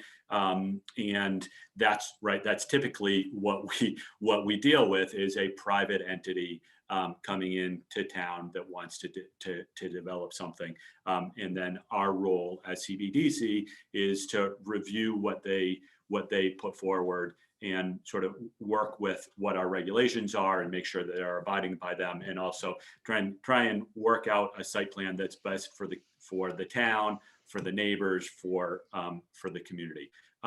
This is a little bit different because the applicant is the town, and so Ryan has some, I think, flexibility to as a professional engineer to advise and manage this project, but I'm going to suggest that he probably doesn't have carte blanche on making decisions when it comes to big ticket items. So this is not the forum to make, right? We can push for certain decisions to be considered, but then I understand, right, that Ryan would then have to go back probably to the select board to then ask whether, for additional funds, if something that through this process, there was a requirement or a real desire to do that. So I wanted to differentiate first sort of what we're doing here under this process, and what, when it comes to the money making process, that's not with this board, that's with the select board. So I wanted to set that first, but I think there are a lot of issues, right, that we can talk through, that we want and need to talk through, that are related to the site and the site conditions, without going, without triggering the need for Ryan to go back and ask questions. So I guess I have three areas that I want to touch on first, and the first is about, right, the fence and the fenced in area, and I guess that also gets into the remediation area. And so thank you for putting out that the stakes. That definitely helps sort of give a sense of when you say you're going to move the fence, what that means and how far that is. The way that I understand this, right, there's a couple of different options here that could go forward, and I think personally I think each of them have a plus and a minus, and so I'm not angling for any one approach, but just want to make sure that we're all sort of on the same page. And please correct me if I'm wrong on any of these. the first we could do is as you proposed, right? Is to move that fence over that, right? Is it 16 or 20 feet or something like that from where it is? Keep the soil in place. There are two, right? There are two bigger trees on that are already within the fence. Those are going to come down regardless. I guess that's more of a question, or I think or confirmation, right? Those need to come down just to be able to manage the site and in demolition and everything is what I understood. And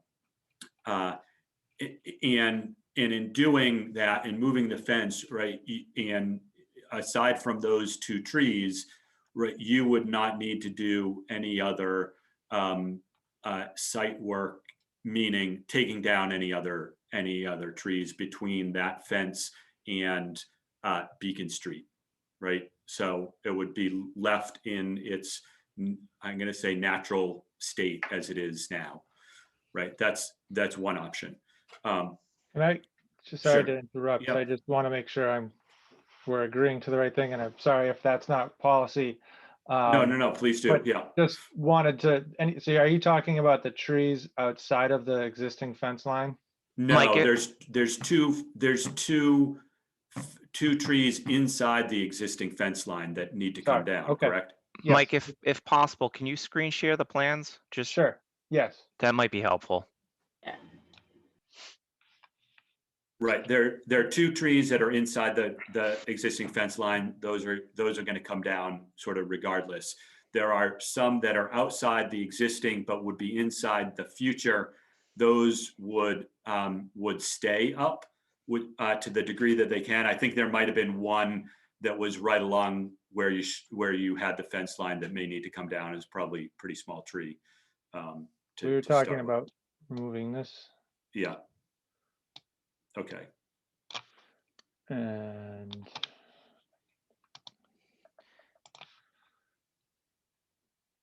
so the proposed fence line is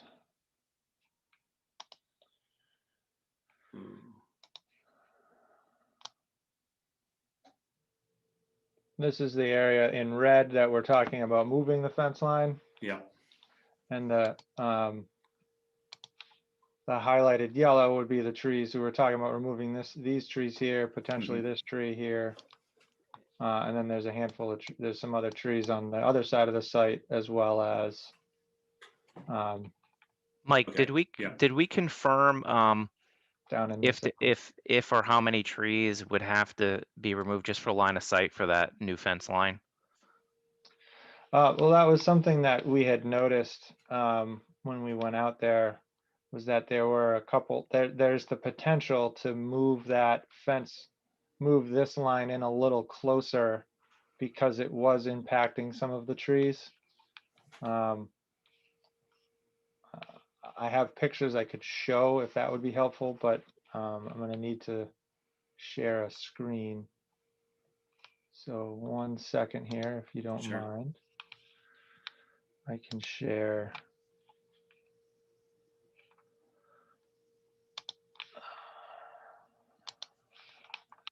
So can you see the picture on top of the site plan? Yes. Now? Yeah. So we did notice, so this,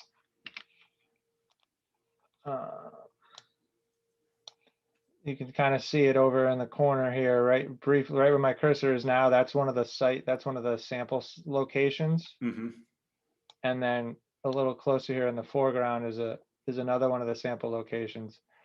They have the orange flags, and I believe they are pink flags that kind of noted the fence line, the proposed fence line.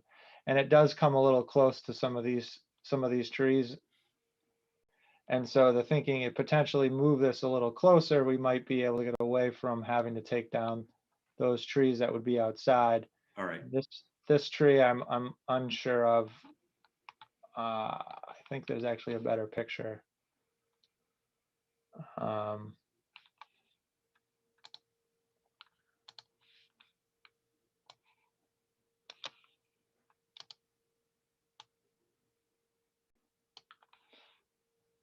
So I guess what I'm trying to get at is that there's a little bit of probably we have a little bit of leeway on where this fence line has to go in order to encompass those two areas and leave as many trees as we can. Gotcha. Okay, thank you. So that's option, I'm going to say option one, and which is the one that you have proposed. I understand, right? There's another option, right, which would essentially let's say keep the fence where it is. Those two you would still want to keep. You'd still need to take those two trees that are inside the fence line down. But what would need to happen if you did that, you would need to do further testing outside the or at least, I guess at a minimum, right, is what you'd need would, I guess I would suspect that you do is that you would need to remediate that soil, remove that soil in that area between the fence line, the proposed fence line, and the new fence line, right? In this red area here. But I guess if you're removing that, wouldn't you also go and do a little bit more testing to make sure that you're getting sort of everything? And in that area, when you're removing that soil, right, all of those trees of the pictures that you just showed us, right, all of those trees would come down. Now there's trees also closer to Beacon Street, right, that I'm going to say are likely not to have to come down, as you mentioned, right, lead paint, it stays where right, presuming that it stays where it falls, it doesn't, right, we're not talking about migrating, like fields or anything. It lands where it does, and likely did not land, out towards Beacon Street. And so, right, the guess here is that, there will be some tree removal here, but the closer you got to Beacon Street, you'd probably be able to leave those trees as that buffer. But this would be still open, and the area there would remain the same as it is. It's in terms of the space available, right? That's the other thing that I understood as an option. And then the third option that I had asked you to explore, and I think you just touched on it, but I'm not exactly positive, is, how much further in to the site could you move the fence and still need what you need to make this the site feasible? And I presume that if you do that, right, these two trees are still going to have to come down. You then will need to remove all the soil within anything that's outside of the new fence line, as well as this area here that's now crosshatched in red. So all of that soil would come out, and then you'd have to go, right, put the soil back in and put, grass seed down or what have you. But then that would increase the space outside of the fence.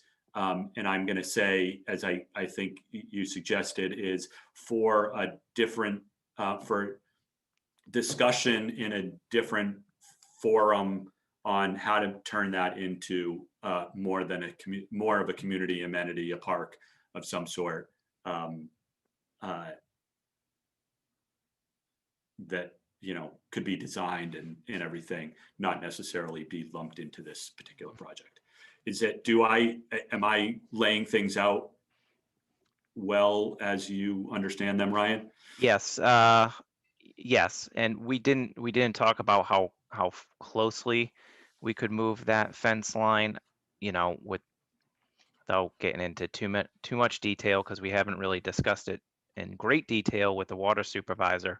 I would think we could probably comfortably go to somewhere around that B4 boring area, move that in. So, but again, we would want to make sure that we're in compliance with DEP for standards of a water facility site and things of that nature. But Mike did reference some of the criteria, which is 6-foot fence, security fence, we have to be able to visibly see into the site. Mhm.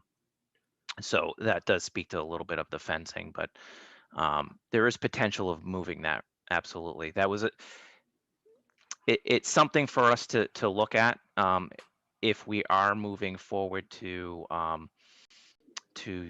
utilize that area for a different purpose. Yeah.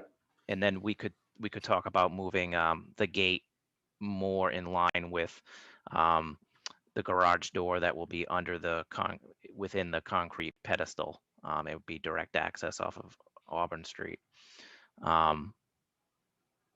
So that is up for discussion, absolutely, to Okay. move it closer. Okay. I'm gonna leave that there and go to a different comment or thought. In terms of remediation, I guess what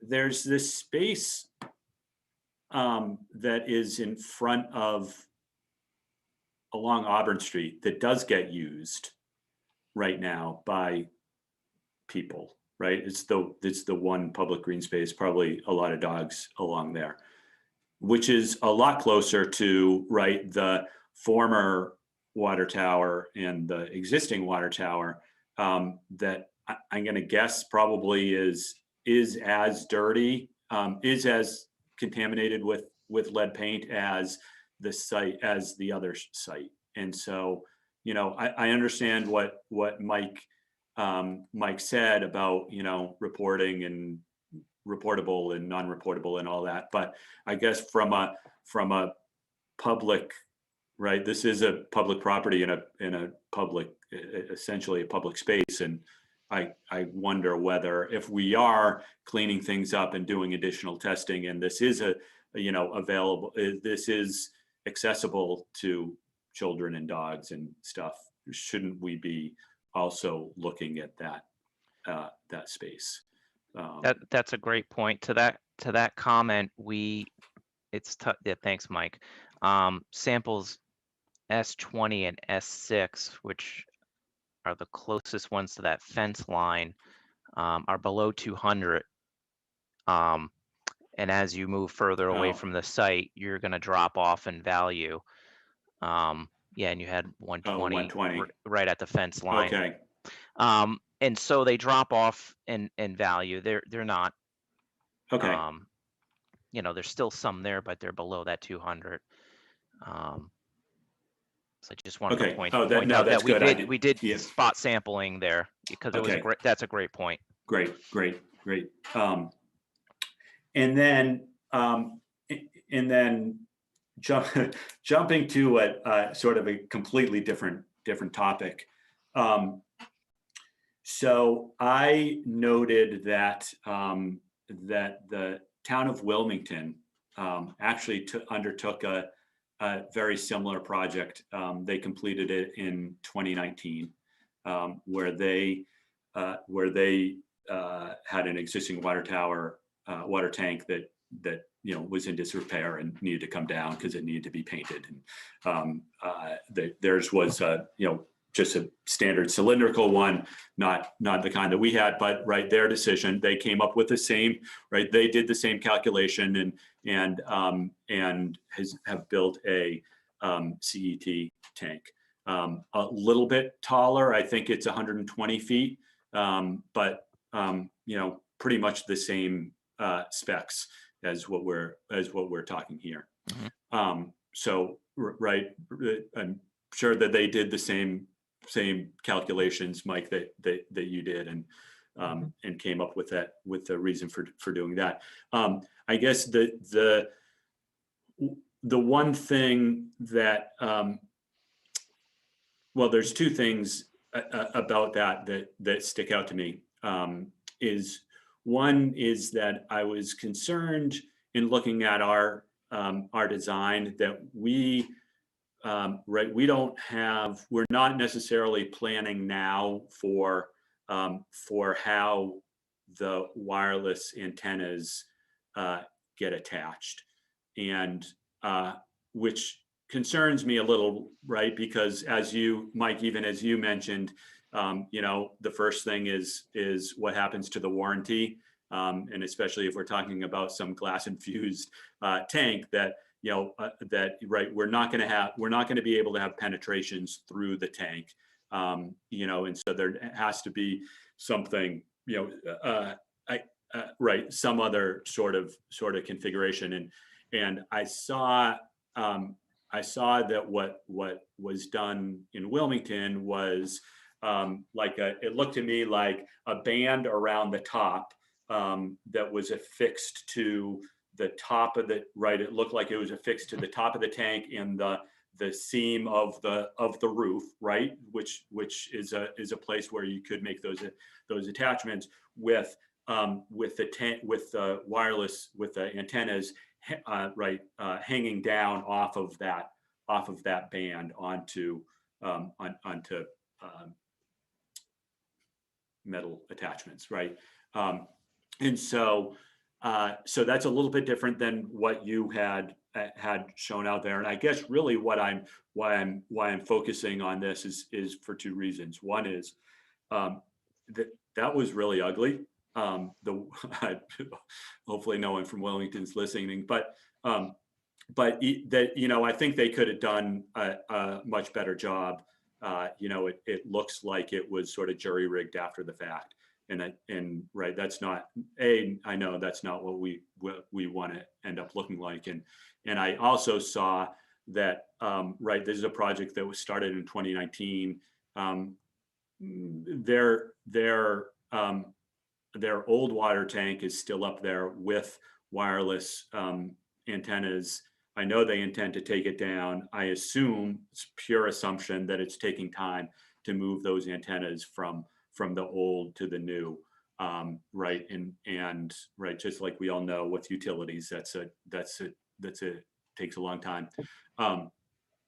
But what I want to make sure that we do here is make it as easy as possible for the wireless carriers to get back onto this tank and make that time period where they don't have access and we don't have cell service.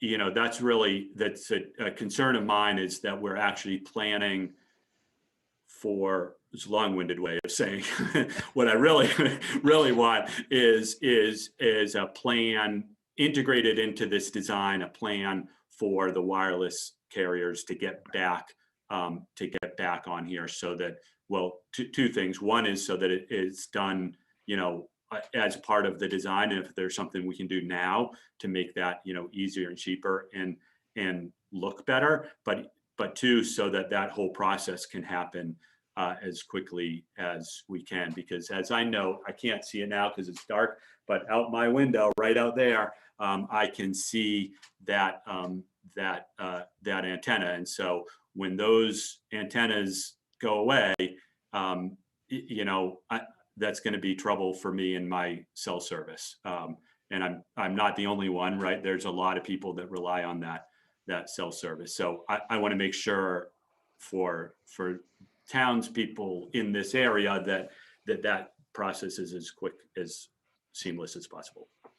If I may comment on Sure, that's a great observation and a great comment, one that we have certainly already taken into account.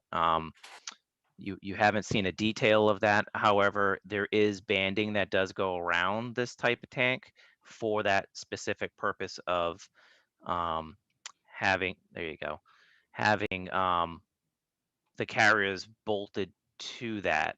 What we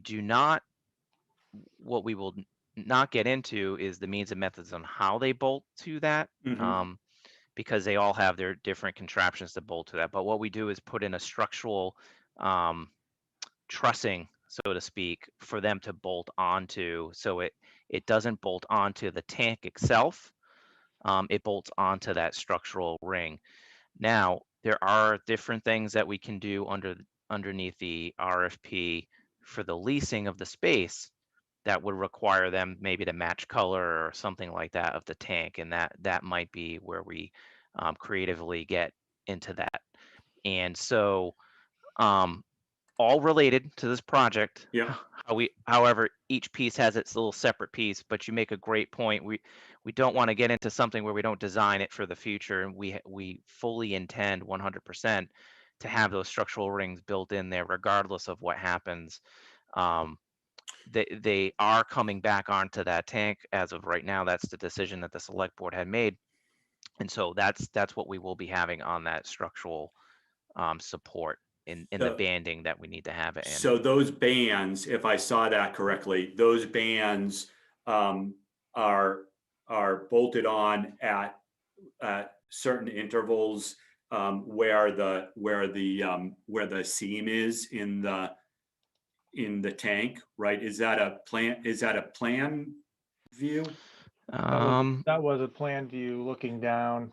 And so those that's off the front of the tank by however many inches. Correct. Right? That's a cut view. Yep. All right. And so there would be a couple of those bands down, running down the tank. Okay. Which match up exactly with what I saw them do in Wilmington. Right. I could see that band. I could see a band about 4 feet down at the seam. Correct. This is a little bit different to. I mean, it's a little hard to kind of look at, but you can see three different quadrants, and then you see three different sort of areas of where they can bolt onto. Okay. So I know it shows 6 in general. There won't be 6. There's not that many carriers, and there is a potential of a reduction in carriers based on a merger, but I think we're talking somewhere around 4. But those trusses, just to go to your point, those trusses go along these seams here that I highlighted in red, but they stand off, they offset off, they go off the tank wall, however many, I don't recall what it was, and then from there the carriers can mount their equipment to those trusses. So you're not penetrating, you're not doing anything into the tank, because you're correct. Yeah. You don't want to do any sort of penetrations once the steel arrives to the site. You're not coring it. No. Yeah. You compromise that coating, and you don't want to do that. Right. Mike, just one question, and maybe you can clarify. Is that truss work? Is that also matched the same color of the tank? Is that? It is not. It's a okay. It's a I don't recall what's on it. I'd have to look back at the I just happened to pull up a sample submittal from another project, so I didn't review it, but it may be spec'd, but it's not the same material or the same Okay. color. Yep. I just wanted to ask that question. And that's something, right? You need to establish which bands, which seams, I'll call it, right? Which seams those bands go on as part of the purchase of the tank while it's being manufactured, right? Correct. Right. In the specifications that we'd put out that contractors would bid on, we would call out, and that's where we would include discussion on the cell carriers would be attached to this tank, and that the contractor, the tank manufacturer, would need to make arrangements for would need to factor in that loading into their design. Okay. But that was a great question. Great. And I will note, and I'm just saying it for full disclosure, is that their tank was light blue with one band of cobalt blue. I think that matches, if I remember correctly, with the Wilmington Wilmington High team colors of light and dark blue, I think. But anyways, right, it is a lighter blue color, primarily with one stripe of dark blue. So yeah, it's important to note anything outside of the standard color does go up in value. So not that we're discussing that, but that's certainly open for discussion. I don't think in this forum, but maybe in a different one, if color wants to be, if they want to change the color. Certainly not my decision on the color. Yeah.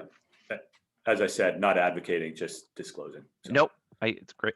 I also, in full disclosure, it's probably a good time just to let the commission know that we are also in front of the permanent building committee. The select board applied for them to hear the project and take on the project. They did vote at their last meeting to take this project on, and so we will be in front of them for technical advice and any support that they can add to this project for the design team and also for the select board. So we suspect that there's going to be some technical assistance on some of these specs and things of that nature.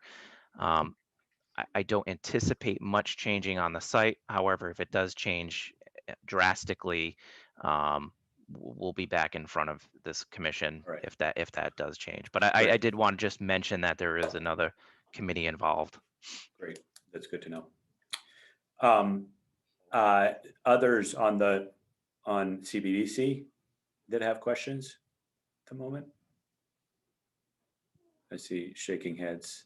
All right, I'm going to open it up then. I know that Vanessa Alvarado from the select board had a question or comment. Thanks, John. Can you hear me okay? Yeah. Great. So thanks everyone for revisiting this again tonight. And John, I wanted to thank you for explaining the traditional role of CPDC. I think it's helpful for setting expectations all around. This is smack dab in the middle of a residential area. So I think CPDC is well suited to sort of help balance the needs of the town and as well as the concerns and impacts on the residents. As Ryan mentioned, Permanent Building Committee did accept the application, and they did ask several sort of general questions as well as those specific to remediation. And they also will be reviewing the design plans. They did ask for more information regarding the proposal for a pocket park. I can appreciate the idea of wanting to separate the water tower project from the pocket park, but realistically, it's the same site and should be handled simultaneously. From a cost perspective, we already know that the original estimate was too low because it was several years back. So that's going to have to come before the select board and town meeting again, regardless. So Ryan, earlier I heard you, raise the possibility of moving the fence to allow for more green space. I mean, I think this is a fabulous idea. As we talk about fence placement and remediation, it really should be done with an eye towards future public use of that area. Permanent Building Committee made the observation that we're on a speeding train and we're trying to catch up.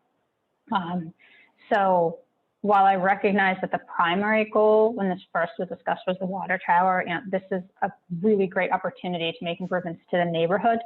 I know it means that we may need to move quickly with the design for a pocket park, but it really seems like we should be maximizing this opportunity with the area already under construction, because this really isn't going to be an option again for another 50 years if water holds up or more. So while we're here and disrupting the neighborhood, it seems like the right approach to take. So thanks very much, John. All right, thank you. Others, right? Oh, let's see here. I will. How about Larry Hayes?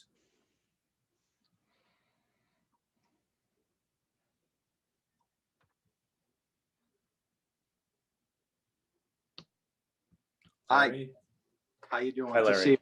I'm Larry Hayes. I live at 29 Beacon Street, just across the street from the site. And I know I brought up a number of points at the last meeting, and I'd just like to touch on them again. I mean, John, you brought up a great point with the concerns of the antennas on the tank. I will say that I'm a professional engineer. I've worked on a number of projects, spent the majority of my professional career overseeing construction projects. just to educate myself a little more, I actually reached out to CST Storage and discussed, the project. Spoke with some of their engineers, and they did say the tanks are typically capable of supporting the antennas, but without knowing exactly what is being mounted on the tank, there could be a potential problem. I'm a little concerned with the note saying that on specifically on sheet 501 with the showing the locations of the let me see exactly how it's stated.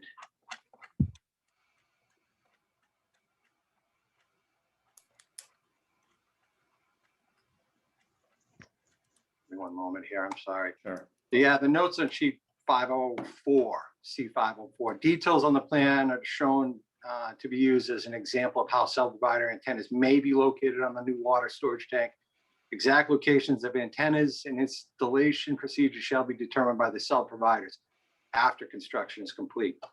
I common sense would dictate perhaps we should have some sort of a coordination meeting with the installer and the cell companies to see what they're proposing to put up there, just to make sure that the tank is capable of supporting whatever they're proposing to put back up on the tank. I mean, CST did say if they are planning on mounting something that's excessive in weight, that can change the tank itself. I mean, it can be handled, but it's a matter of basically beefing up the tank. They would use thicker plate.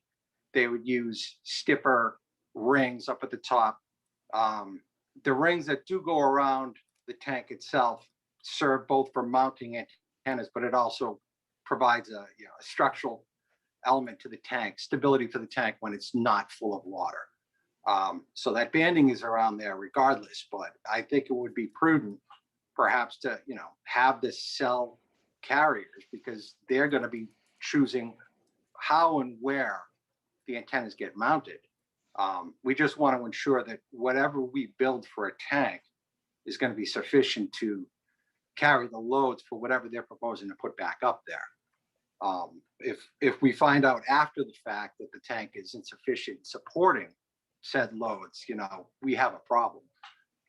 We don't want to have this come up again that, oh, geez, well, we can't put our antennas up here. Perhaps we do need a cell site on this to accommodate, whatever they're putting out there. It would be prudent, I feel, that the manufacturer, the installer, and the cell companies have some sort of a talk just to make sure we know what's going back up on that tank and the tank is capable of supporting said loads. The other thing that I wanted to bring up is moving the fence. I mean, I don't want to say that I speak for everyone in the neighborhood, but I fail to see the need for relocating that fence. It opens up a bunch of problems. I mean, if the fence is moved out, it brings the potential of clearing that area for construction activities. If it's open for them to use, they might utilize it. They start utilizing it. We start taking more trees and cover down. It reduces the screening for the tank. I mean, I worked a number of years for the Central Artery project over in East Boston on the advanced detour roadways.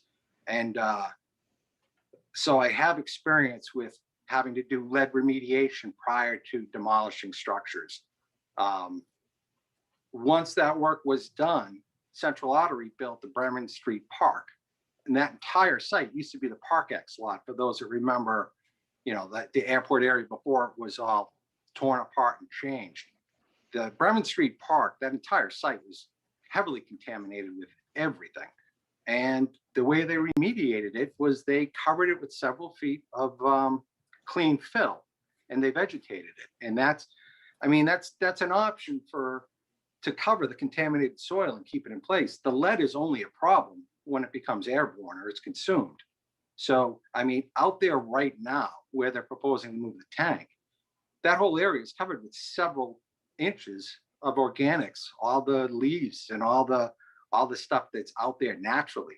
That's covering the site. I mean, if it's such a concern of having, high lead concentrations in that area, one of the easiest ways to take care of it is just to either just not touch it or to cover it with a foot of clean gravel and vegetate it again. I just fail to see the need for moving that fence out.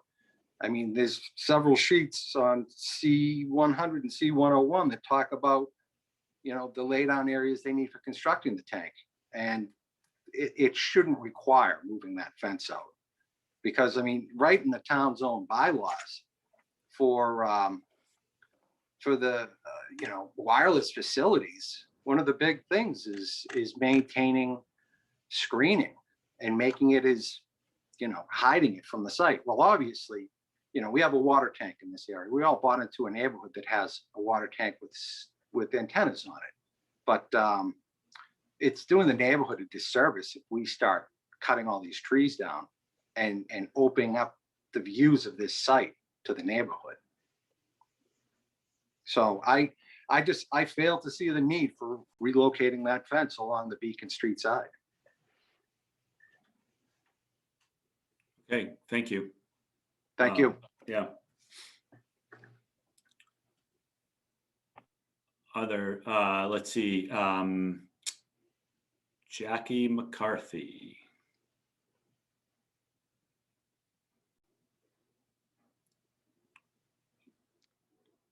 Yeah, also we're concerned in the site plan review application with the lack of detail in the plan last month on the antenna bracketing and cabling details.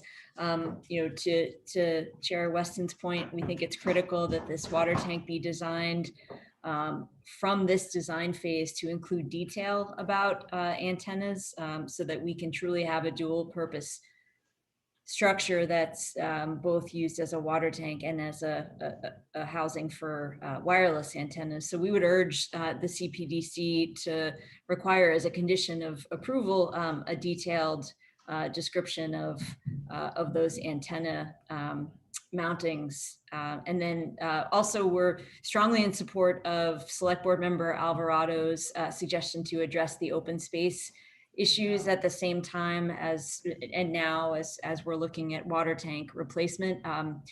This water tank is meant to benefit the residents of the entire town, but the residents of our neighborhood here on Auburn and Beacon Streets are bearing and will bear the brunt of a 2+ year construction process. So we urge this board to include mitigation measures that preserve open space, that preserve trees, and that balance out that burden. So thank you. Thank you. Carolyn Whiting? Yes, Carolyn Whiting, 17 Chestnut Road. And my major concern at this point is that we prioritize keeping the trees over creating more parkland. I'm sorry, you said prioritize. I just want to make sure that I heard that right. Prioritize keeping the trees? Okay. Yeah, preserving the trees. I recently learned that some of my neighbors along Beacon Street have had trouble with water runoff already. And so the last thing we need to do is remove trees that are helpful for absorbing water and increasing the problem. As a matter of fact, probably somebody should look into what's causing this runoff during heavy rain that is impacting, I think it's the Dillaways and Clusolitos and Kellets along Beacon Street. So that's my major concern at this point. I really, if we don't have to move the fence, it's fine where it is. Or if we have to move it just a little bit, that's okay too. But I really think the most important thing should be to maintain the trees, and because that's good for air quality too. And also, I'm wondering if the 4 transmitters or 4 carriers that we're talking about, is that the towns plus 3 commercial carriers? Potentially, yes, Okay, all right, which is currently up there now. okay. I just wanted to make sure it wasn't 4 commercial carriers. Thank you. Great, thank you. Amy Ward.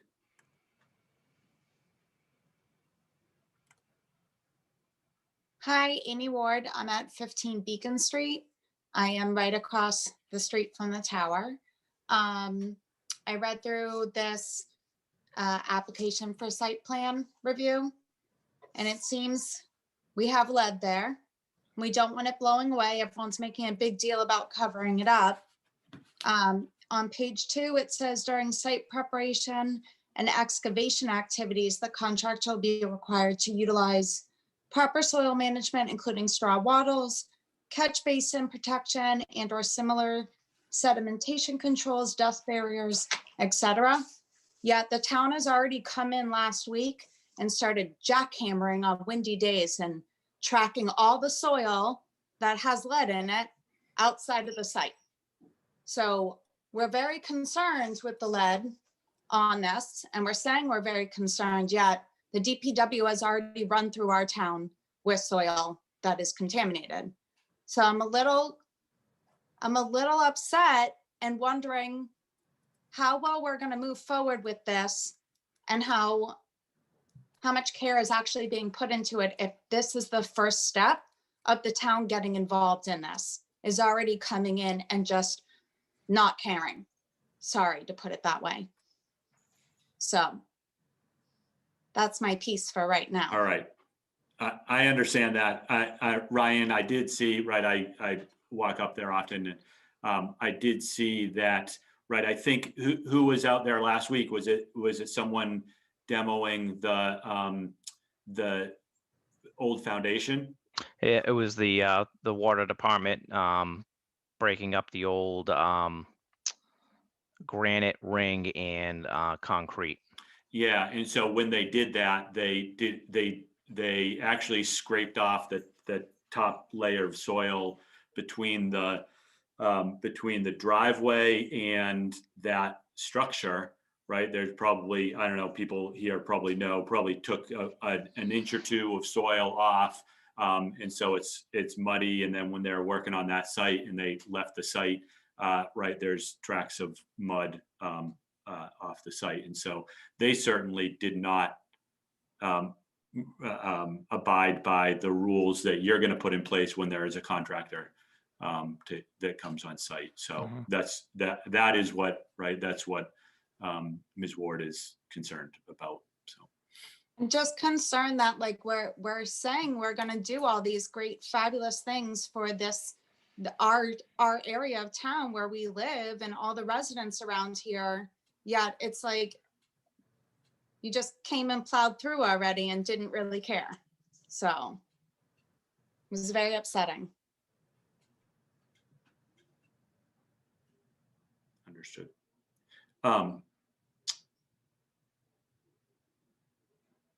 Mike Lacey.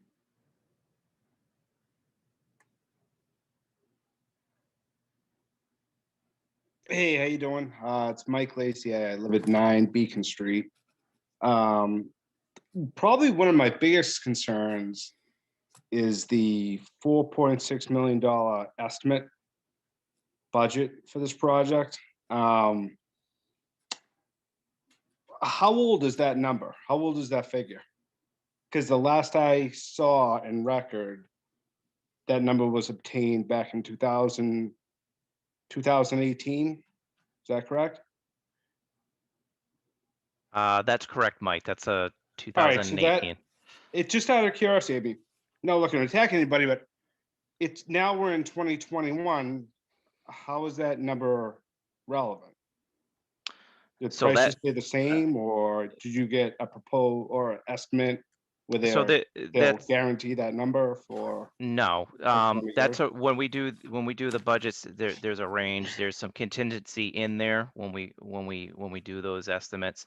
Again, it wasn't 2018, so that number has changed. To what extent, we'll know a little bit better, but to that, we will make any adjustments that we need to make at town meeting if that's necessary. But yeah, Okay. you are correct that that is a 2018 number from when we went to town meeting. Because I noticed you drew an estimate of 3 million in 2016. 2016, it was 3 million. 2 years later, it was 4.6. Now, we're 3 years later, coming out of the tailwinds of the pandemic, naturally prices and labor costs have all changed. And I noticed the number went before to the proposal at 4.6. I just don't see how that's even relevant at this stage of the game. And more so, how we don't have a tank designed for the cell carriers. I mean, those are two, in my opinion, two major components of this project. And it has me concerned that even, are the carriers even guaranteed to go back in the tank? If so, is there any restrictions? So Mike, I guess, and I had mentioned it before, right? We're looking at the site plan under CPDC and Yeah. right. And this is a little bit different when it goes to the budget issues, right? That's not something that has to go through the select board and Got it. and All town right. meeting and stuff. So I completely get your point, but this is definitely not the forum Okay, for the budget issues. I will say, right, from what I understand, right, there's nothing saying that the cell carriers will end up back on this tower, right? I mean, we're terminating their lease and they will likely go elsewhere, or they have to do something, or else half a town, a good portion of the town has no cell service for the next 2 years. And so right, they'll accommodate themselves some way, and the way that they accommodate themselves may be better than going back on the water tank. It may not be, right? They're all individual businesses and they'll all make their own good business decisions for themselves. But right, I don't think, Ryan, correct me if I'm wrong, right? There's no long-term commitment that any of these cell providers need to come back onto this facility. What we want to do, right, is make sure that we make it as easy as possible that they can, because we get that. We could then get that revenue from that. Right. To that point, the tank is being designed to withstand the carriers, and we have been in contact with the carriers over these past several years, and we have sent out RFIs to find out what their loading requirements are, and that's how those rings will be attached on there. To that point, an RFP will have to go out based on the leasing requirements for that tank. No different than how it went out for the previous tank. And so things may change. You may have different carriers come in. You may have the same carriers come in. You may have one leave. So to say who's coming back, we don't know that, but there is a commitment from the select board to have them come back onto the tank. So to that point, and a separate RFP will have to go out just for the leasing of the carriers back on the tank. And that's what I was talking about earlier, was that's in there where some design requirements may be able to be added in there for blending or to the color of the tank or things of that nature. Sure. I mean, it's concerning that we don't already have a tank we don't already have a tank that's designed for X amount of carries that we want to put back up. That's not existent, along with the budget that's not existent. I understand it's not the place for the budget, but in addition, we're prepping a site for construction that we don't even know what we're going to construct. You follow me? So it's like, it's almost like, how is it possible that the site is already being prepped for under construction when we haven't even designed the tank or even put the tank out for bid? It's almost like we're 4 or 5 steps ahead of the game, and we're almost like working backwards almost. Does that make You know, sense? it does, but I respectfully disagree. I mean, there's certain things that if the town can do, and it's not just specific to this project, Mike, but Yeah. if there's certain things that the town can do with their abilities within their department to reduce cost and prep and take a piece of the foundation out because we have some quiet time in the winter time, and they have the opportunity to do that. That saves cost on site prep for the actual under the actual bid, and it gets the laydown area ready to go in place. Now we have a very aggressive deadline for May that we're trying to keep on task, so that's why you'll start seeing some of these things like that happening. The tank itself, we know what we're putting out for the tank. We're going through this process here.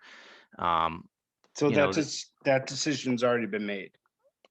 What we're putting up for a tank? As far as what we've proposed here, which would be the glass fused to steel composite elevated tank, yes.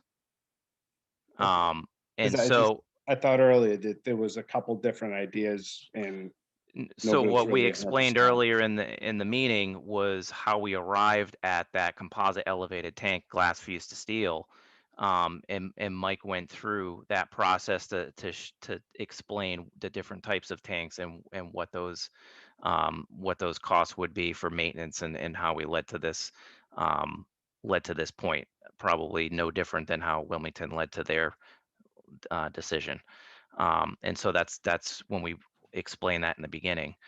And so as far as coloring and things of that nature, that's still right now, it's just their standard color is cobalt blue for this manufacturer. But that's up for discussion as well, not by me or maybe not by this commission, but that's certainly up for discussion if that wants to change. Full disclosure, there is a cost associated with that. But anyway, I don't want to get derailed too much, but Yeah, I got you. I just want to make sure that see if there's any restrictions from your end or the town as to why you wouldn't let the cell carriers back on the tank. No, we 100% intended to have the carriers come back on the tank, and that was the discussion that the select board had as well. And so it is being designed, and within that 4.6 was that structural banding for the carriers. So that's already taken into account in that estimate. So it's those are already factored into that design, so to speak. Great, thanks. Thank you. David Gil Blair.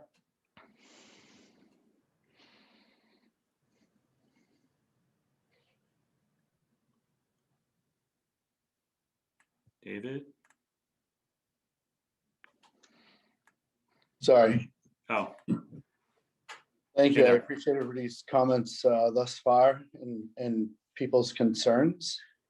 One of the things I wanted to look at and have a good understanding of is in relation to the existing tank that's on site currently, where the proposed new tank will actually be constructed. If you can pull up that piece of the plan, I don't have it in front of me. I can answer that question really quickly. It's going in the exact footprint of the existing tank. So the existing tank is being demolished, and then we have the ability to construct that tank in the right in the exact footprint. Now that the footprint is going to change slightly. I think it's a little bit smaller in the footprint itself, but it's going in that exact center of where that tank is. And we can bring that plan up and I can show you, Mike. Oh no, that's fine. Okay. The reason for the question is to know currently the minimum distance between the fence or the closest distance of the existing fence to the current structured tank do you know what that measurement is? We could bring up, I think we had the setbacks listed on the plan, the site plan. Mike, can you share that, please?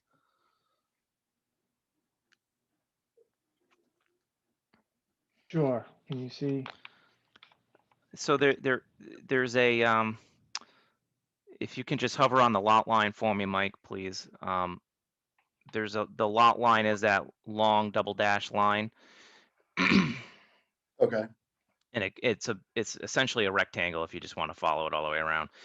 And then within the confines of that, you're going to see another long double dash line, and that is the setback line. Okay. And so, without knowing what that scale, knowing what that scale is, that's 15 feet. So, I would say that that distance is maybe somewhere to 30 to 40 feet away from that fence line. Thank you. So where I'm going with that is, it's great that the new water tower will be constructed in the same spot. So if the minimum setback is 20 feet from the existing tank, I'm just going to echo Vanessa's point earlier, that what would prevent the fence from moving in to gain more space if you're still going to be, well beyond the 20 feet? So we spoke to that earlier in the meeting. You can see that red dashed line. Right.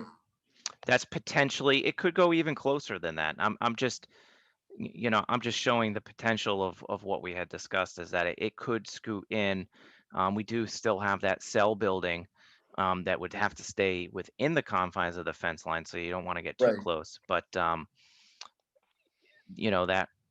that's what that red dashed line would indicate, is that that's a potential of how close it could move. Okay. So there is that potential for that to move.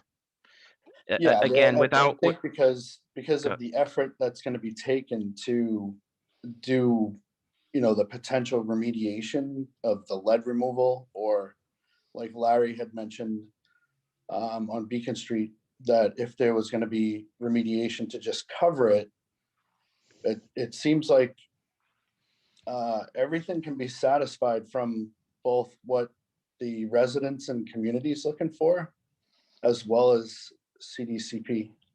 So I'd be advocating just to cut this shorter for that red dotted line.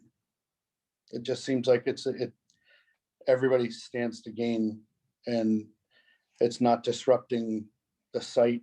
It's probably disrupting the site work maybe even less if it's moved inward. That's all. There is a piece of this which I am unfamiliar with, is whether or not, if that use does change on that lot, if legally that lot has to be split and deeded off. So I don't know. I'm not a land use attorney. We do have counsel that can weigh in on that, but that may have to happen. Okay. I apologize. My phone's dying. If I cut out, I apologize. That's all right. Thank you. We definitely got your input. Okay. Thanks. Ryan, when you say, just to make sure that we understand, right? When you say that parcel might need to be split, right? Still within the town control we're talking about, but just split so that one portion is owned and controlled by, for the water tank use, and another is for a separate use controlled by the town. Correct. Just because of certain regulations that might. Right, and I don't want to speak to the specifics on that, because I'm not a land use attorney, but that may be a requirement to use that for a different purpose. Sure. To take it out of the control of the water department. Makes sense. Okay, thank you. Thanks. Bob Connor. Yeah, can you guys hear me? Yep. 7 Beacon Street. I'll be quick. I just want to follow up and agree with Larry that if we can keep the fence the same or even move it in, I'm all for it. And I think we should look into mitigating as much of the site as possible, inside, outside the fence, whatever, whether it's putting dirt on it or scraping it. But this is the site's going to be a complete disaster with all the machinery. It's going to be dug up. It's going to be a complete mess. It seems to me it would be very little extra effort to just mitigate as much of the site as we can and get rid of as much of the lead as we can. So 30 years from now, when people haven't been to this meeting and they say, oh, let's put a community garden in, or let's do this, at least they won't be using contaminated soil.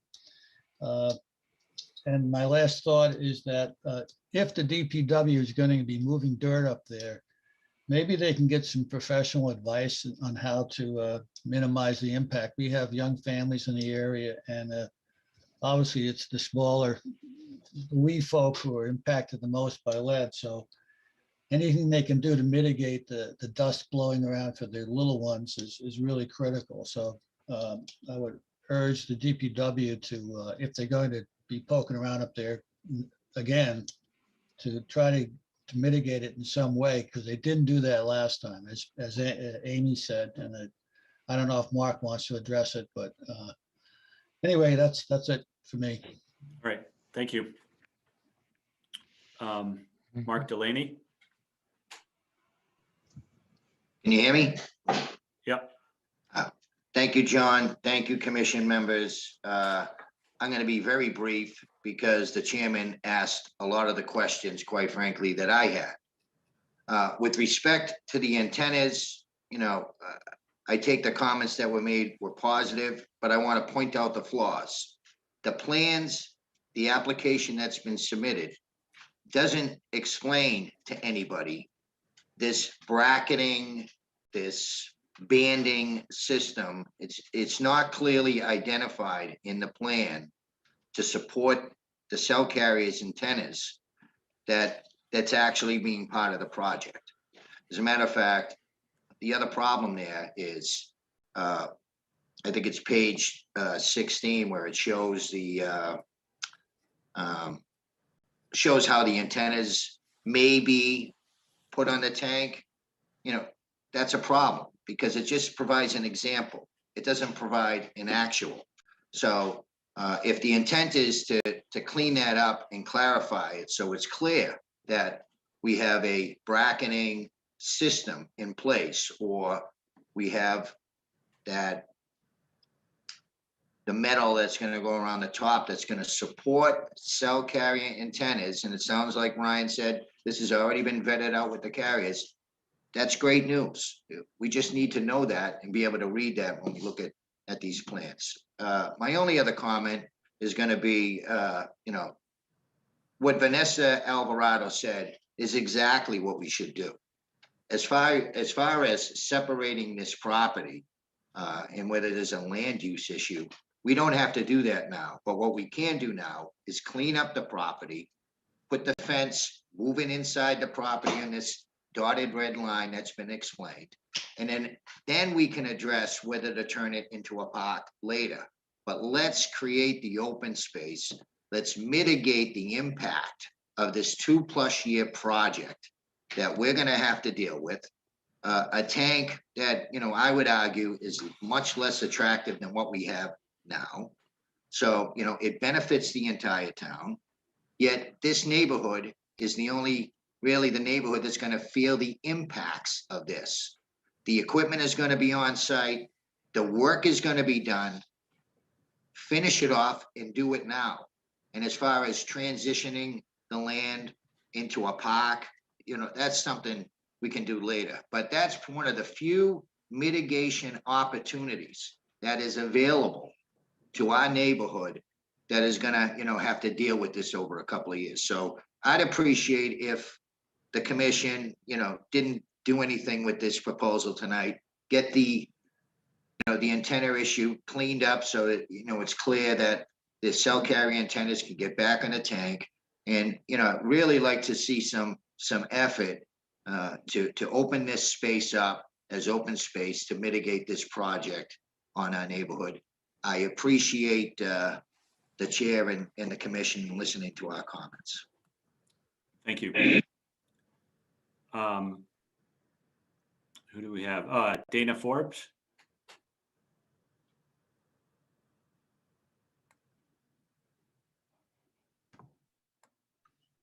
Hi. Hi. Hi, John. Hello. Hi, thank you. So honestly, everybody before us has voiced all the concerns that we have. We would love to see that fence moved in towards the structure. Another concern we have is, you know, this is a neighborhood filled with lots of little kids that are always walking up Auburn, down Beacon. I just hope that a lot of safety measures are put in place while this construction is going on. Especially where, you know, to remediate the lead, that contamination, to see the work that was done last week, you know, there really was not, it was pretty careless as far as the soil that was dragged into the street. And the, you know, so everything, like I said, everything was addressed before us with all the other neighbors. So I'm not going to keep you here. Right. But thank you for your time. All right. Thank you. Thank you. So thank you, everyone. That's definitely all helpful to hear. Are there any, after all that, any thoughts, any other thoughts and comments from the board? No.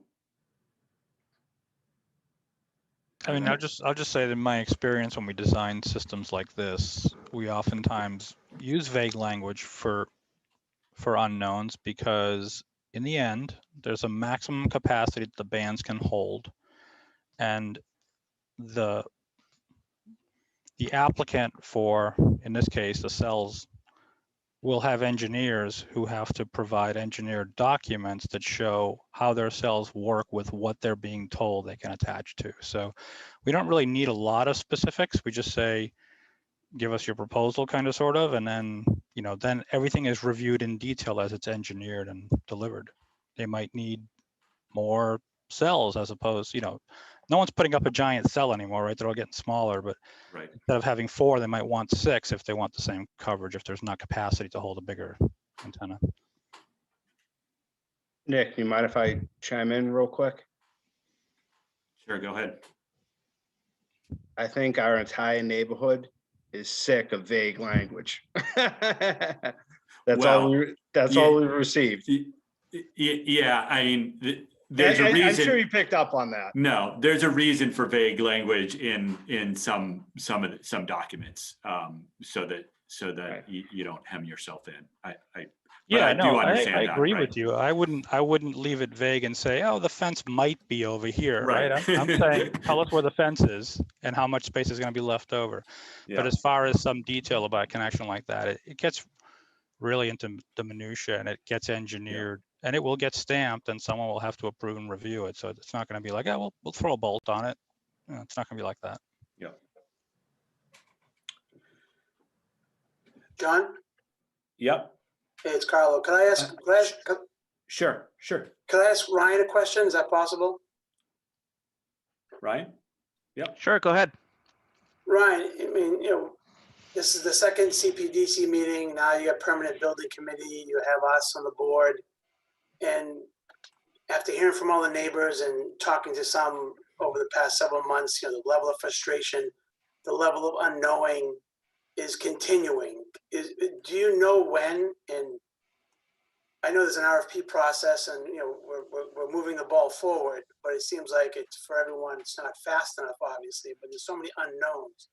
Do you have when would you get a commitment from the carriers if they're coming back on the tank, and how big the equipment will be? Are you having those discussions? I think that doesn't seem to be firmed up yet. We've had those discussions with the carriers. I'm sure they're in the midst of replying back to the town. You know, as far as who's coming back on, where they're going, what their orientation is, that's all that's all to be determined through the RFP process for the lease. And so once that goes out, we'll know, we'll know exactly who's coming back on and where they're going and what their orientation is and where their placement is. And that's going to be how they bid on it.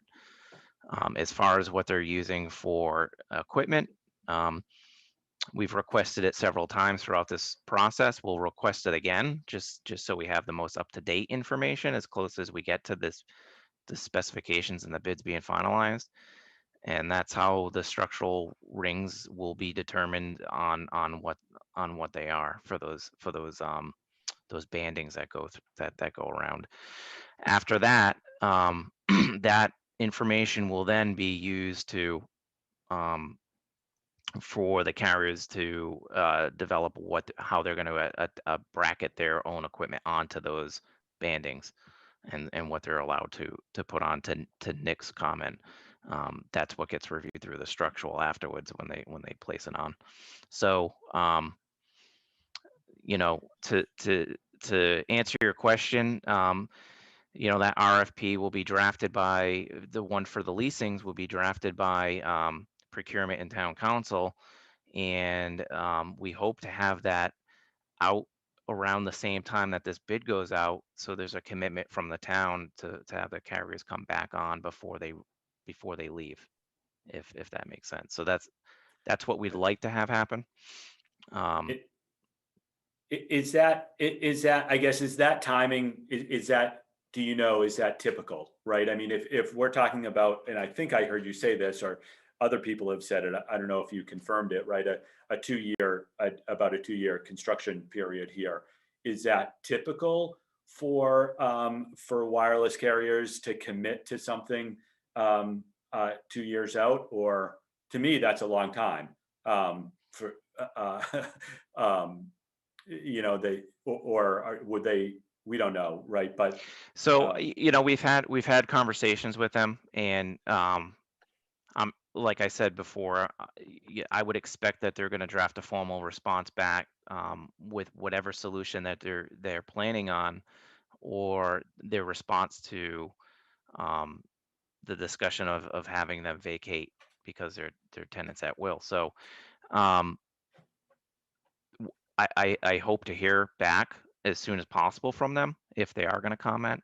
So, you know, I'm not trying to be vague. I'm just that I don't have the information to offer up. So, Ryan, excuse me, Ryan, do you know if there's not a remedy, but if there's because all these timelines, you know, I don't want to use the word vague, but you know, we're moving forward, but there's so many unknowns. So once an RFP is issued, is there a 30-day window, 60-day window? Do you know? Because I don't know, because part of my question goes to cost. And like John just said, from May 2021 to whatever 2023, technology is moving so fast, and we spend $500,000 on these rings and structures and brackets, and the carriers say, we're good. You know, we're gonna go on telephone poles now. Or I know you can't. I'm just. That's what the neighborhood's concerned about. That is part of it. Yeah, I mean, all I can tell you, Mike, is that the goal is to have that RFP for separate from this bid, okay, for the tank. The RFP has to go out for those lease agreements. The goal is to have that out a little bit before or at the same time as that bid goes out for this tank. So, you know, we could have, you know, we have a merger going on right now. We could have one carrier come back in place of two. They could come back with two carriers because they haven't consolidated their equipment yet, because it hasn't moved that fast. And so I don't know how many are coming back. There's a potential of adding another vendor. So, you know, those are the unknowns that I don't know until that RFP process goes out and we get responses back. And, you know, we hope to have all that information back before we send this invitation to bid out, but we're having these conversations offline with the carriers anyway, and there's interest for them to come back onto the tank. Just been discussions with the select board to intend to have them come back onto the tank. That's always been the intent. Well, that So- was it, and not to have it on a separate cell structure, of course, that we needed a spot for them, but that was the big debate. No, That- even going back as far as when this tank project went out to town meeting, the intent was to have them come back on the tank, regardless of what that temporary structure was. Now that's changed as far as the temporary relocation, but to have them on the tank, that's always been the case, as at least as far back as when we went to town meeting. And so they know that that's the case. They know that's where the town stands as far as, okay, you're welcome to come back on the new tank, just like you were on the existing tank. What happens in between there, that was up for that was the discussion that was going on. But we've had that discussion as far as what's the equipment that they're looking to put back, because they're obviously going to put back newer equipment. They're not going to put back the old equipment, just like we wouldn't either. We would put up new equipment and transfer over so there's no loss of service or anything like that. And you're not utilizing old equipment. So, we'll ask again if there's any changes or what's that equipment, and we'll get that updated loading number, and then that's what'll be sent off and put in the specs. All right, thanks. So Ryan, right, in the interest of keeping all of this moving, I guess I'm not.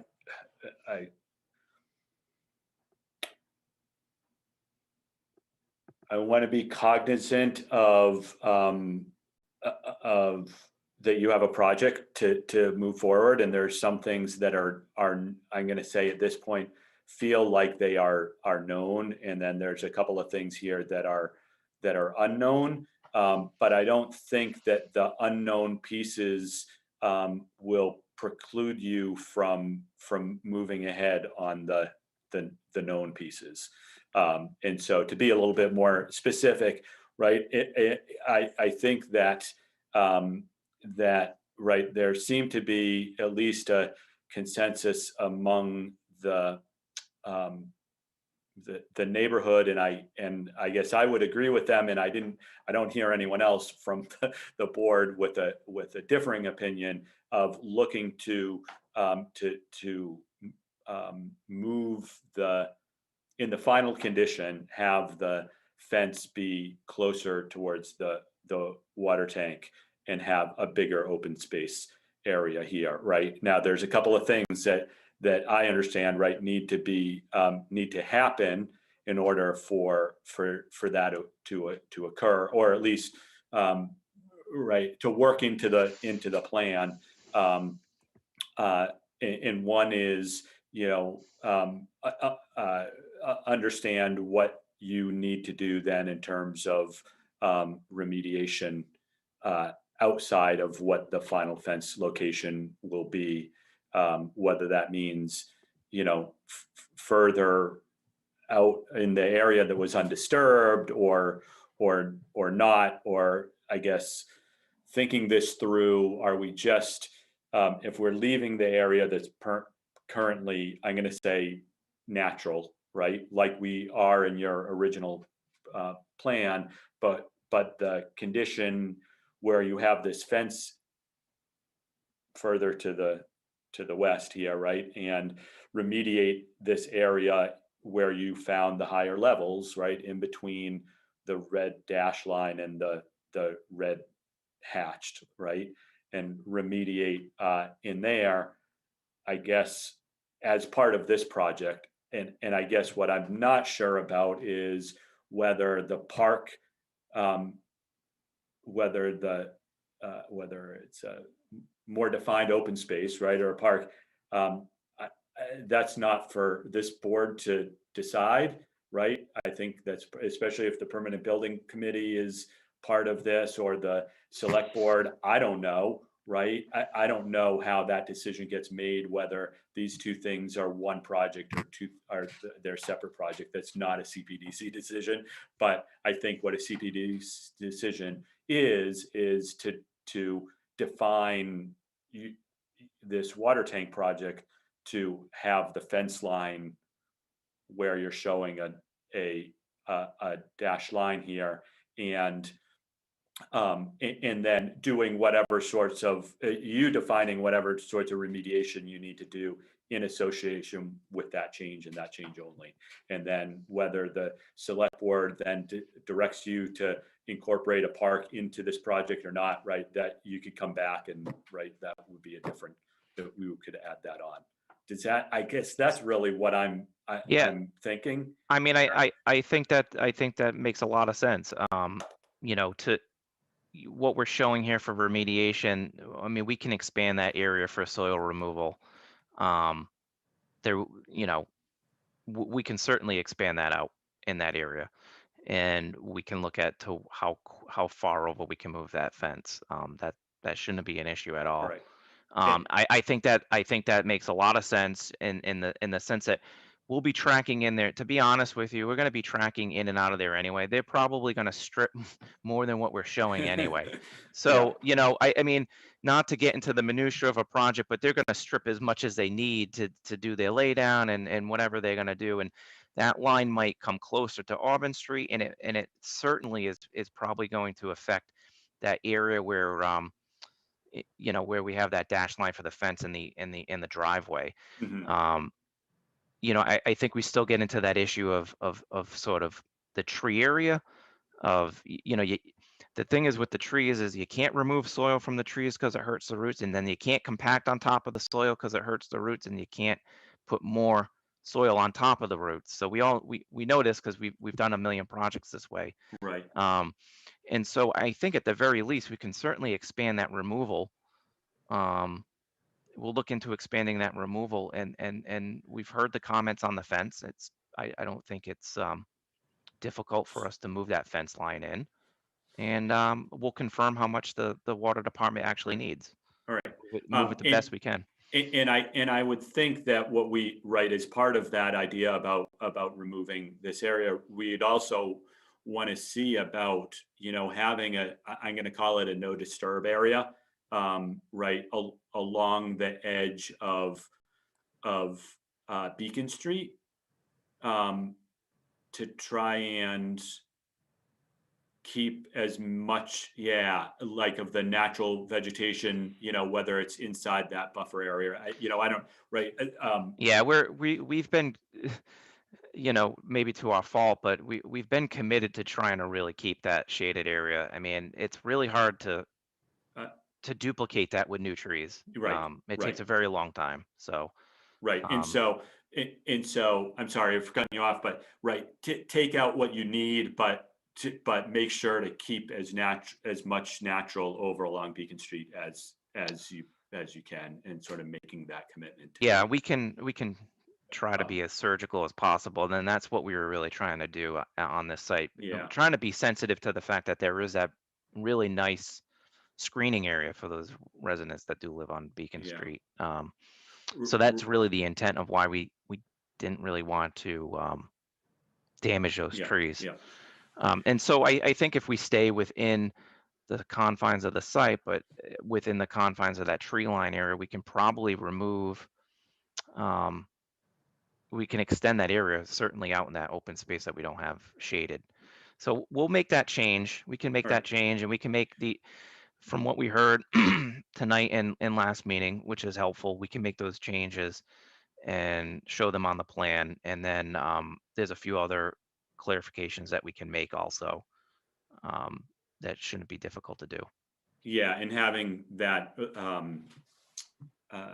the detail, right, like Mark mentioned, or like that you had shown about having the banding, you know, just being clear. Yep. That's being provided, and Mm-hmm. have some detail on that in the plan set, I think would help. As Mike said, not to be so vague, right? in that particular in that particular. We try to be as specifically vague as possible as an engineer, and Yeah. you can appreciate that. I can. We also try not to get into means and methods too. So Right. it's a Yeah. balancing act. Yes, I understand that. I think that covers. I'm just looking through my notes here.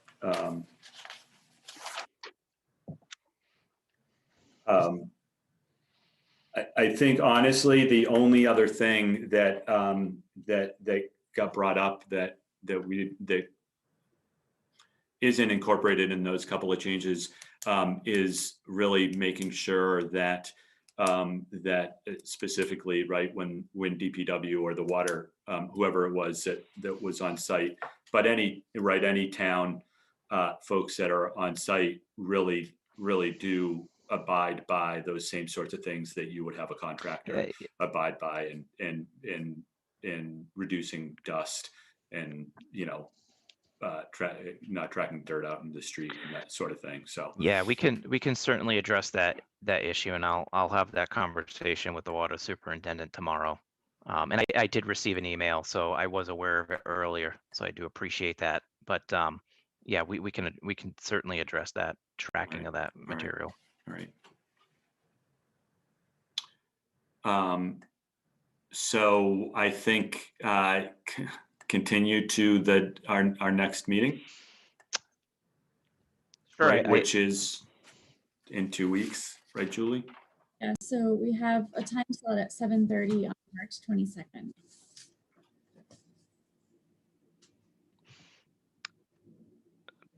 Mike, it's okay with me, but Mike, that should be fine for us to make any changes. Move that the CPDC continue the public hearing for the water tank at Auburn Street to March 22nd at 7:30. Second. All right, roll call. Nick? Yes. Tony? Yes. Pam? Yes. Heather? Yes. John? Yes. All right. Thank you very much. Thank you, everyone. Thank you, Ryan. Appreciate it. Yeah. Thank you. I appreciate it.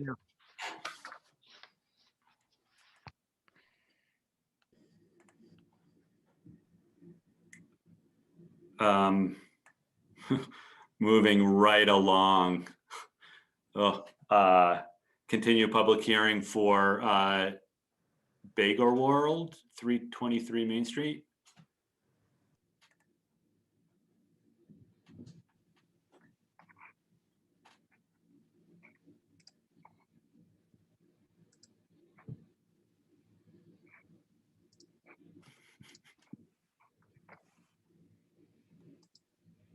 Thank you, John. I do believe the applicant team is here. All right. Bill Jacobs, Brendan Pyburn, and others from Bagel World. So, Bill, I don't know if you want to start or Brendan, but go right ahead. Yeah, sure. Happy to kick us off here. So, we last met with the CPDC on the 22nd of February and had a follow-up meeting with the Parking and Traffic Task Force the following Wednesday morning, the 24th. Since those two meetings, we had a few comments from both groups that we worked with Bobrick Engineering and the owner to decide best path forward to remediate the site in a way that worked for all parties. Just pull up a screen share of the new C100 site plan here.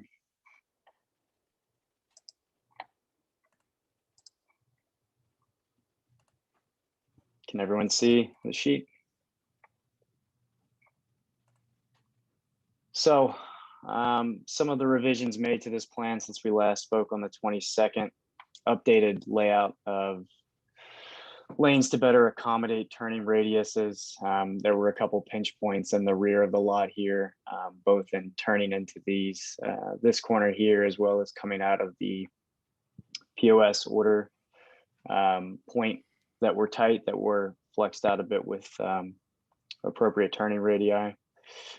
A couple bollards were added in pinch point locations to protect structure back at the rear corner of this turn here, as well as at the front of the POS island here. Creation of one-way in and one-way out ingress and egress into the site. One way in this direction, one way out this direction. And then accommodating modification of aprons here to befit those, widening of 35 feet here and narrowing of 22 feet here. Additionally, clear pole signage was added, proposed double-sided entry at this point, proposed double-sided exit at this point. Additionally, revision to the rear landscape beds back here where this was continued from this pinch point here all the way to the end of the site on the eastern side here. And then finally, during peak hour conditions, there could be potential for deployment of reflective looper cones out here in this kind of congested area. So as stated before, the goal of the design team and ownership is to address and remediate the existing traffic and safety issues that were associated with the queuing up and impacting of traffic flow on Main Street. So having an existing site, an existing building, and orientation already set up, the best way to realistically address that is by making the necessary site improvements that can be done realistically.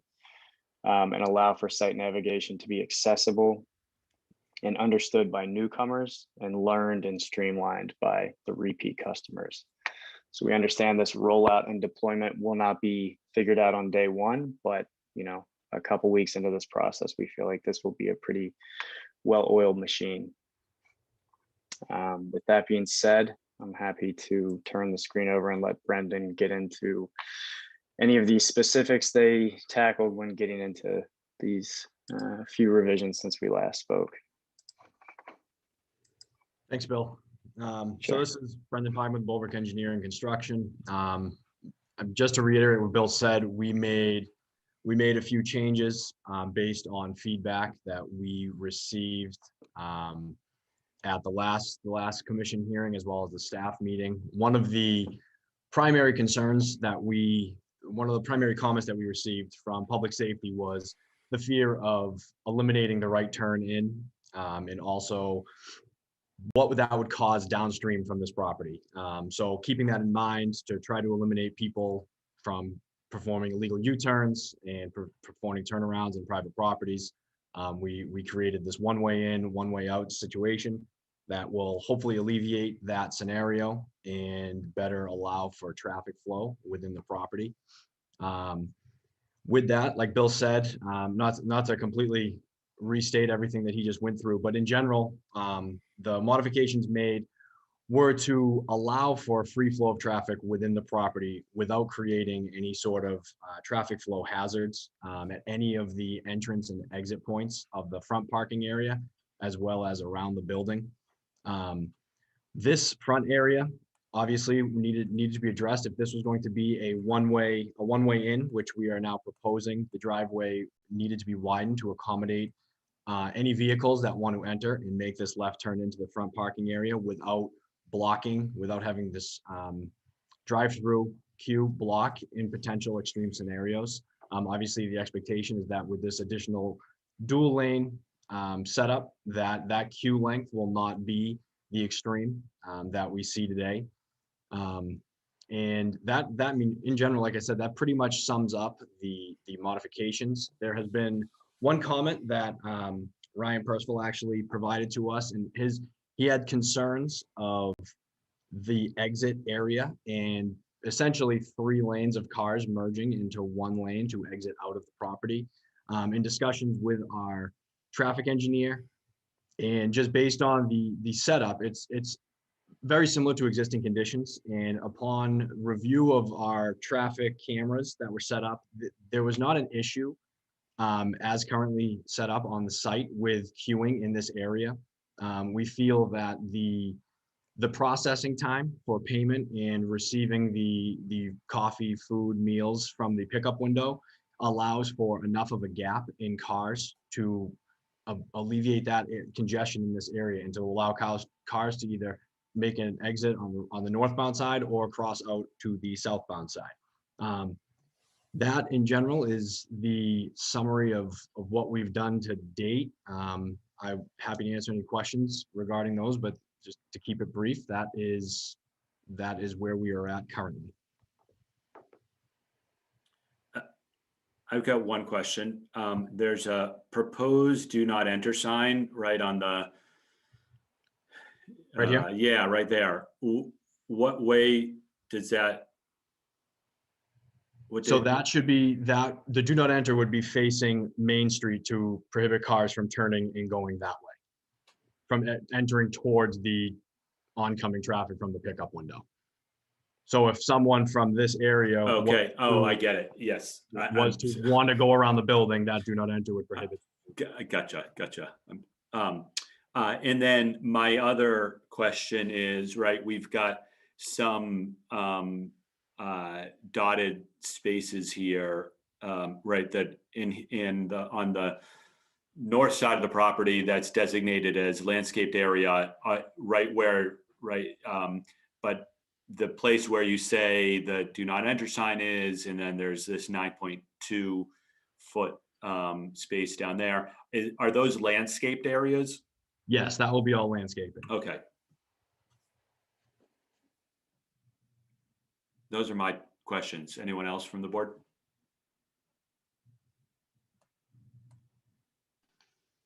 I see shaking heads. Tony?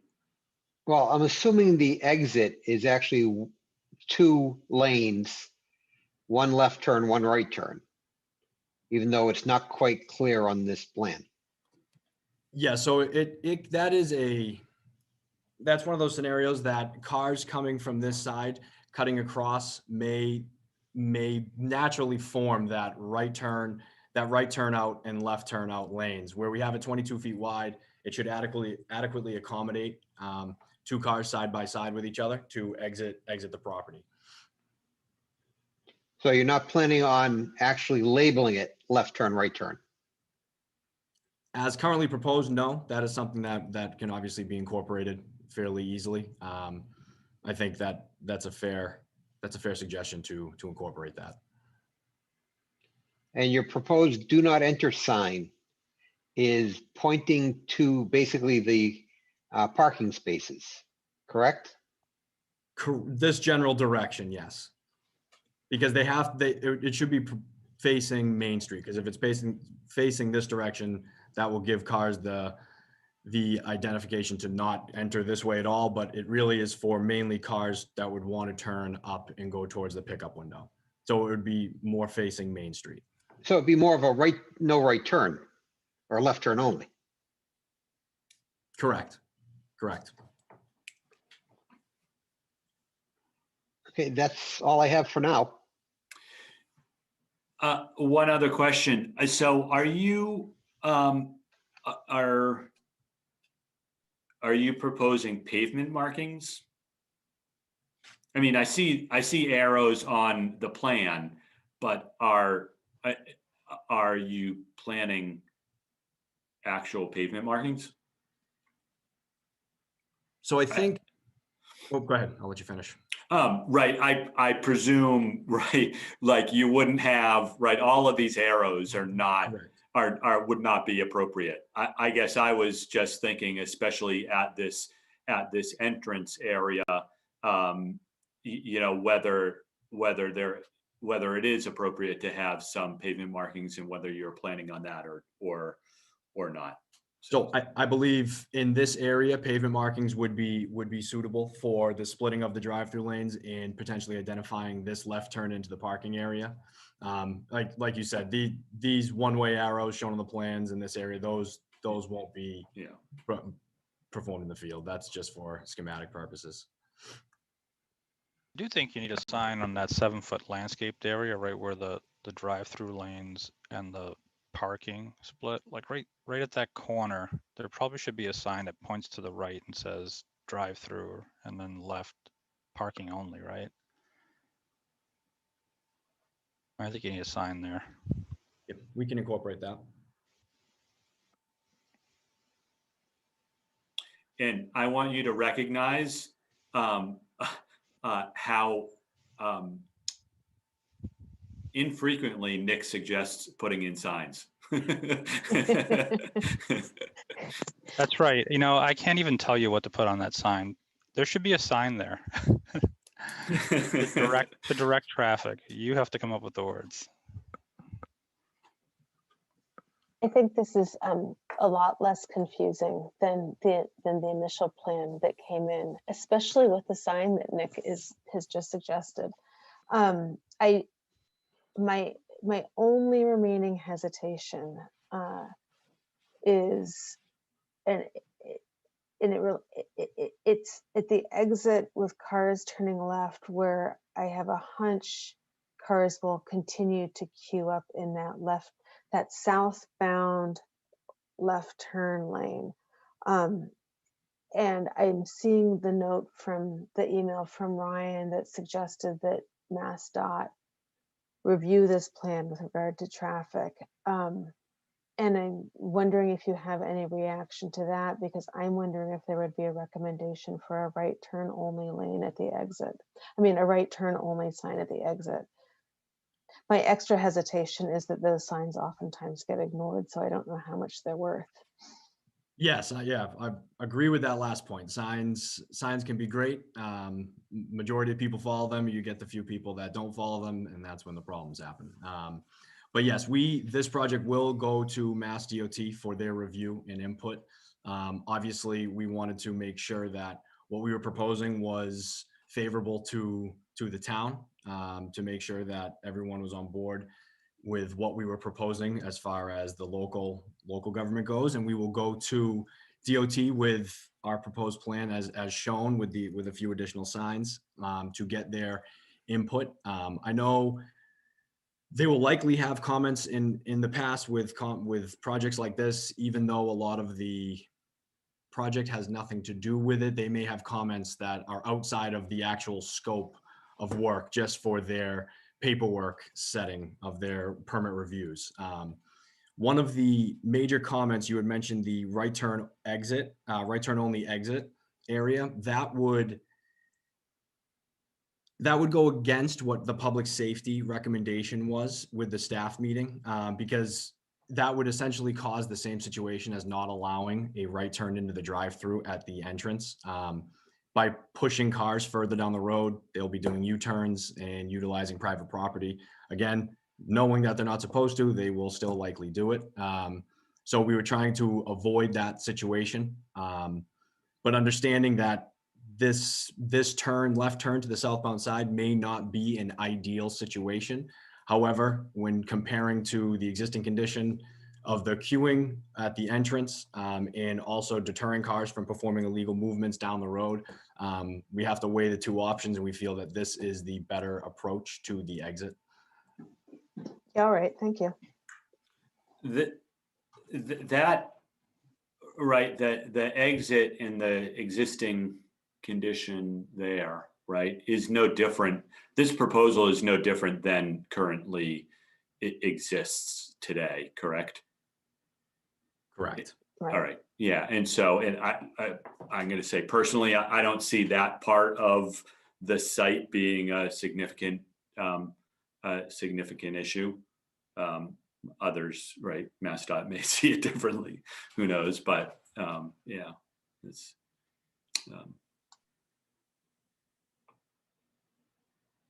Yeah, I get the point, but right, I don't think that's not a new, right, that wouldn't be a new condition introduced. Yeah, it's the situation that exists right now. Yeah.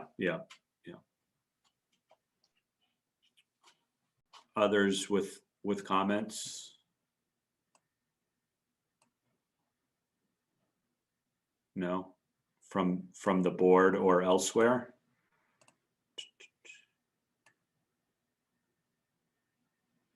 No. All right, sufficiently. John? Yeah. It's Carlo. Oh, yep. I'm still here. All right. I just remember from last meeting, there was some concern and I haven't heard it yet, or maybe it was addressed, about the volume of the POS, or Oh, was that already addressed? yeah, thank you. No, that was not. Okay, Bill, I don't know if you have more information on that regarding the POS system? Yeah, so we did spend a good couple minutes at the last CPDC talking about the type of POS and the volume and how it was being installed at another location to great success. And there's a volume control that goes all the way down to 0.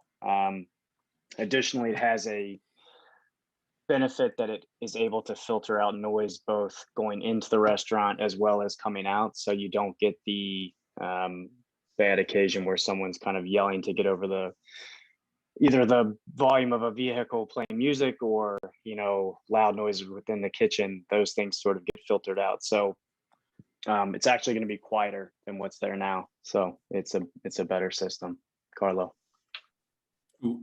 That's right. I had forgotten, Carlo. They provided us with some detail on that system.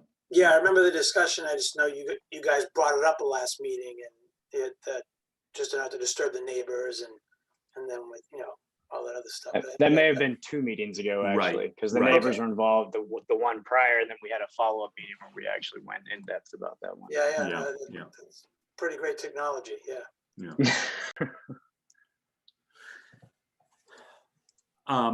So, Julie, where do we? I'm gonna say, where do we go from here on this?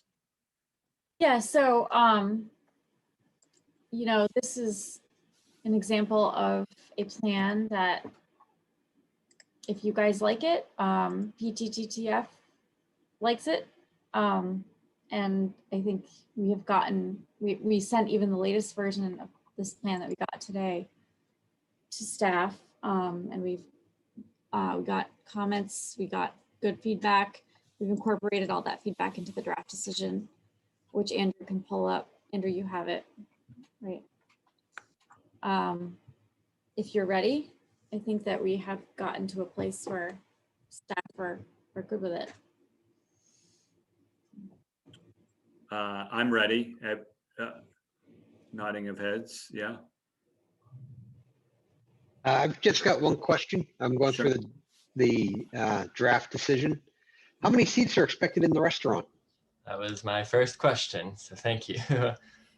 Bill, do you know how many seats are existing in the site right now? Right now, a little bit different than normal times. I can certainly say that, but I'd have to go back through the email. Emily, if you're on the line, you probably got this I'm on the here. back of your I'm hand. awake. I'm here. There are currently 0 seats in the dining room. And when the world resumes, coupled with all of the external I'm so sorry. I'm so tired. All of the renovations that we're going to be doing to the building itself. Inside, there will be other changes as well. And the owner has expressed that she wants to minimize the amount of tables to 6. And the reason for that being is that when people are eating prior to the pandemic, people waiting in the line had a tendency to kind of make people feel uncomfortable in the dining room, that we're trying to eat and enjoy themselves with their families and their loved ones. So when the dining room is reestablished post-COVID, if we can, fingers crossed, ever get there, it will be limited to 6 tables of 4, or no more than 4 at those 6 tables. But currently, there's not a single chair or table in the dining room. Is for.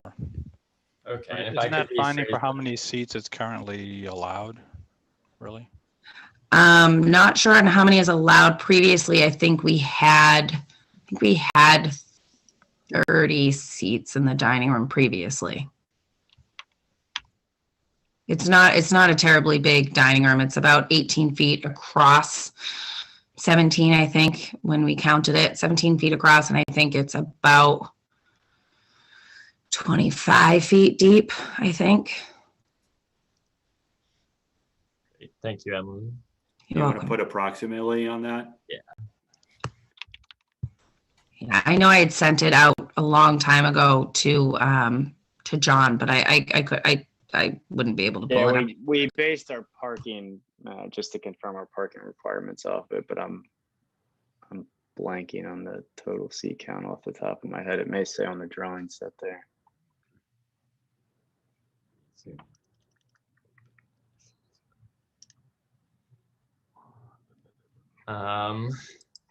So I know you detailed the access and circulation that was just described at the entire site, the northern driveway, separately the southern driveway, as well as the drive-through and pass-through lane.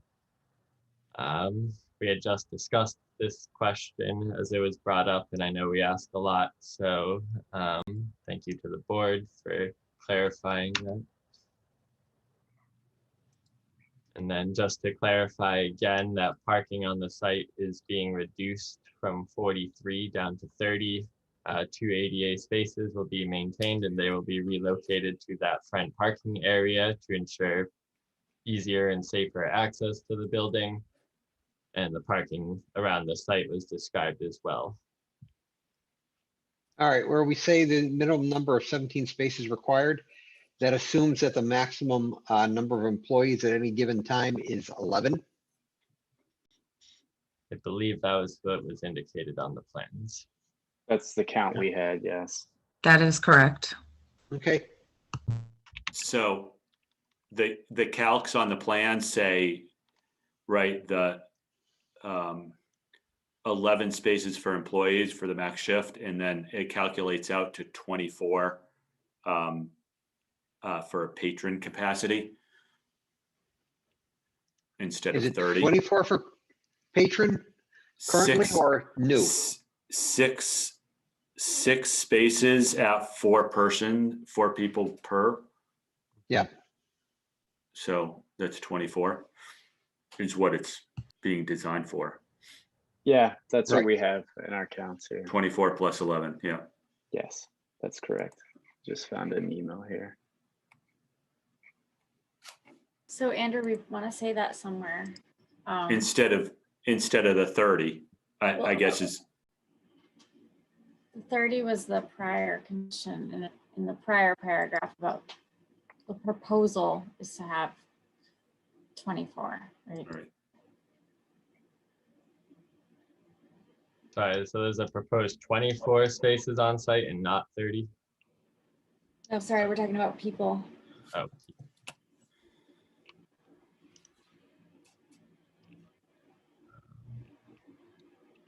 So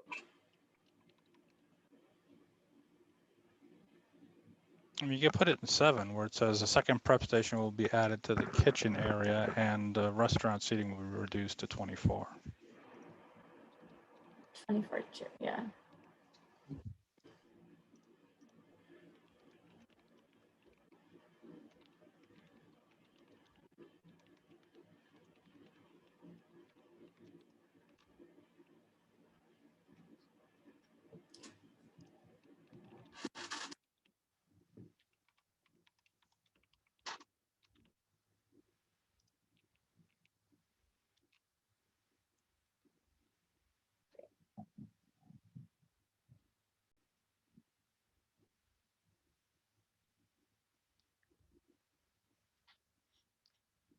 Did you update the landscaping section based on the new plan, Andrew? You did, yep.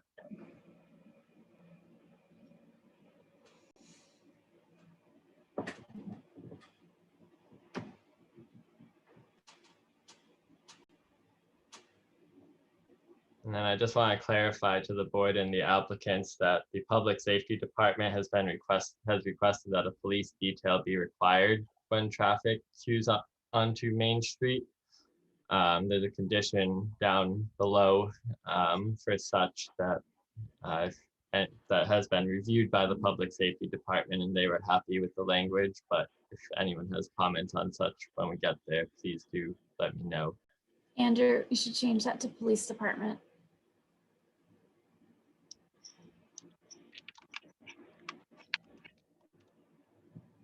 Perfect.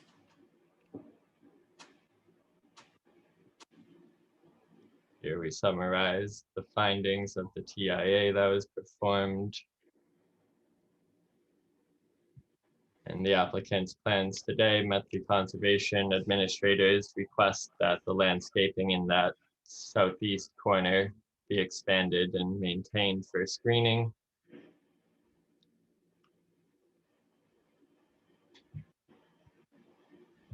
And then this was another concern, snow storage and removal, another concern of public safety. Current practices on site take up existing parking spaces and can impact travel lanes. So they want to clarify and ensure that any snow stored on site will not impact these new travel lanes and designed, and it will need to be removed off site if it does. So I just wanted to make that clear to the applicant, and that has been conditioned as well.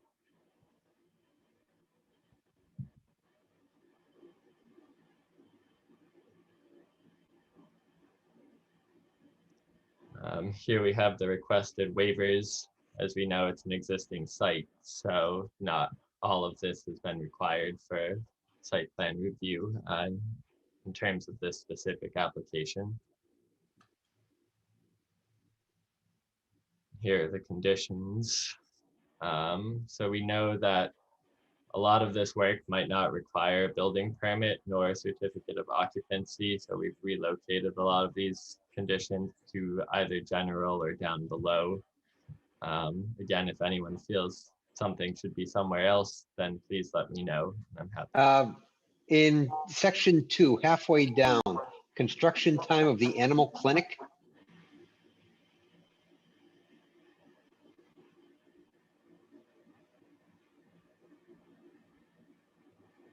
What page, Tony? Oh, he just had it when it was, go back up. It was Item right number 2. after. Yeah, keep going up. Keep going. Number 2, under general. I think so. Right there, utilities. Oh yeah, Oh yeah, good catch. you could just, yeah, get rid of that thing. Good catch, Tony. Made our decision shorter.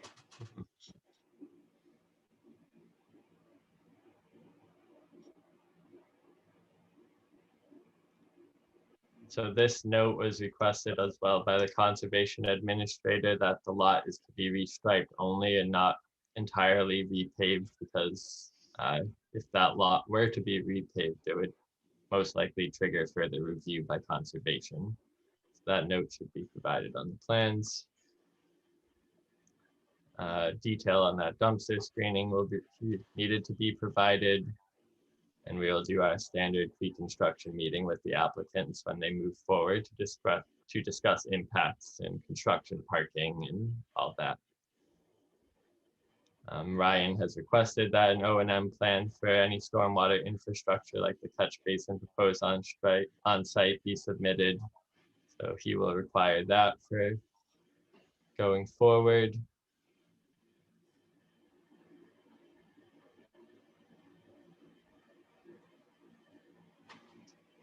And now we've had a lot of discussion on off-street loading and delivery in the downtown area, where we have restricted such to 10 p.m., restricted it between 10 p.m. and 5 a.m.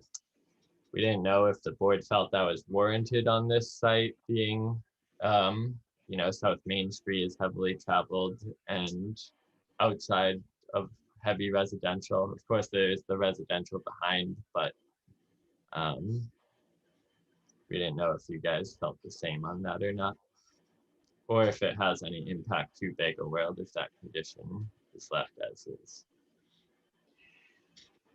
I guess I'd be curious if that's a problem, but with the residential areas actually really close to the site, even though it's right on Main Street, I think it still applies, yeah.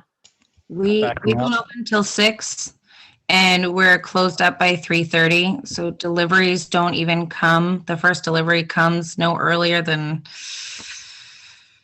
I don't know. I was out there all summer, and the first delivery I would see was probably around like 10 o'clock, and there are no overnight deliveries. So occasionally the bagel truck might be there at 3 or 3:30, but that's the bagel truck. That's not like, but we're all in bed by 10 p.m. unless we're here. Okay, then, thank you. I think we can leave that as is then. Again, snow removal and police detail, just to make that clear again.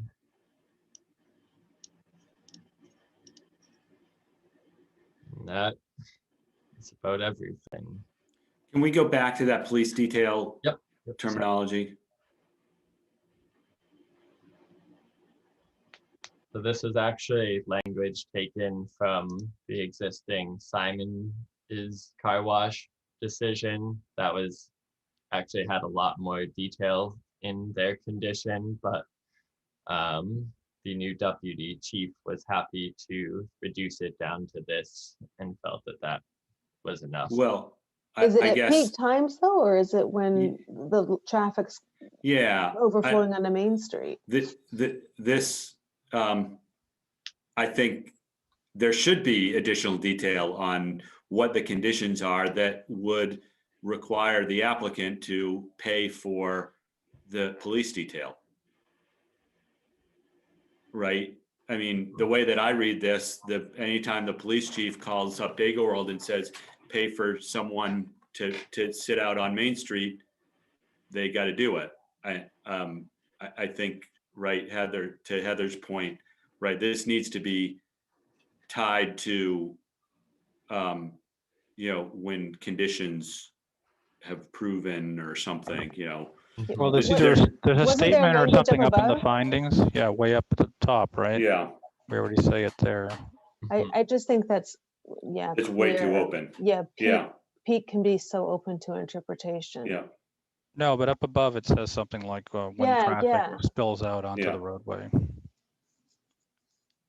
I think the goal is that Eagle World employees aren't out there on the road directing traffic. So, I don't know if we can get more detail from Emily about like when she's not out there. I haven't been out there since late January. I couldn't tell you the exact conditions that have been out there. I am 100% certain that, there's been an occasion where, traffic has spilled out. I mean, that's just there. That is the nature of the beast. Even when I'm out there, that can happen on occasion. But also we didn't operate the double line through January. We did have, that big snowstorm, and instead of, it was just a whole lot of things. But the weather is turning, and it is our hope, our sincerest hope with this plan, and also with,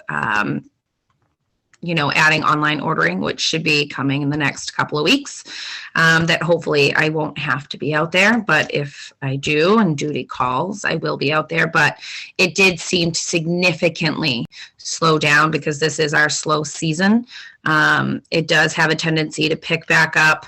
I mean, it's a pandemic, but it does have a tendency to pick back up as the sun starts to come out. So usually right around April is when all of a sudden it does pick up significantly.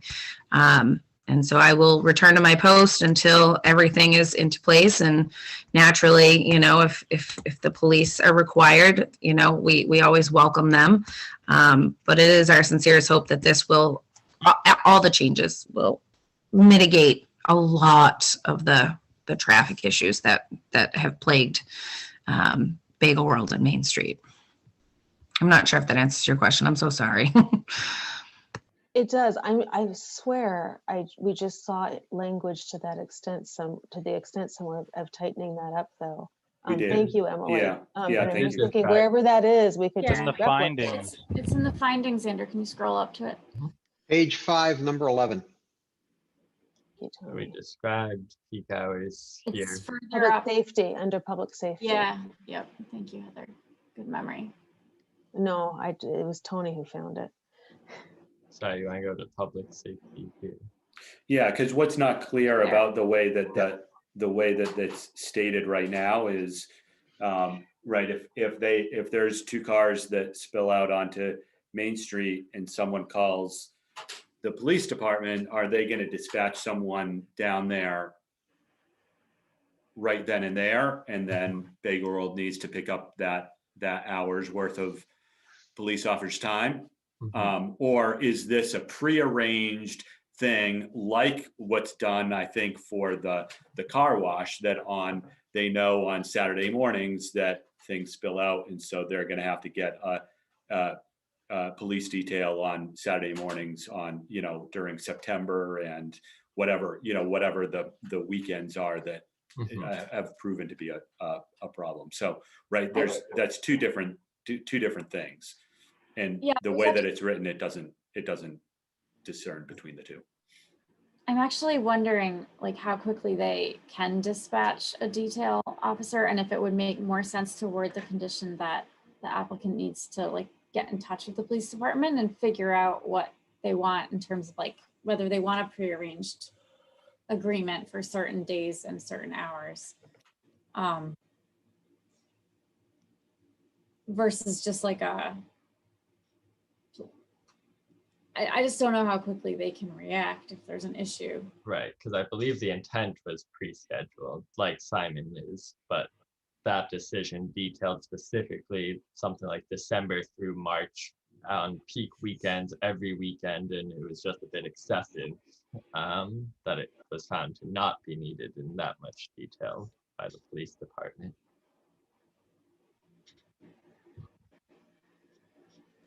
Can we condition that a police detail plan is developed with the police department? I think that makes sense. I think you could leave the finding the way it is, and then add the condition at the bottom could be that they work out a plan with the police department. Is that specific? I mean, is that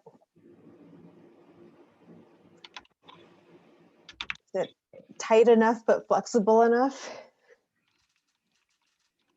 Well, I think it is important to keep that piece, Andrew, at their own expense.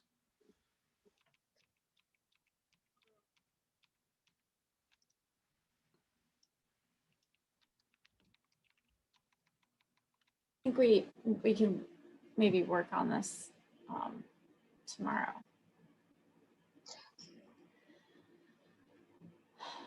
Well, yeah, I think it's It's not really what you mean. Yeah, yeah, because the applicant shall engage at their own expense a police detail.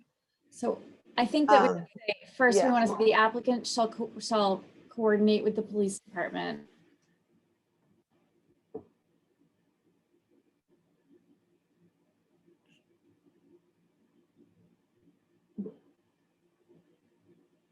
A schedule, for police detail.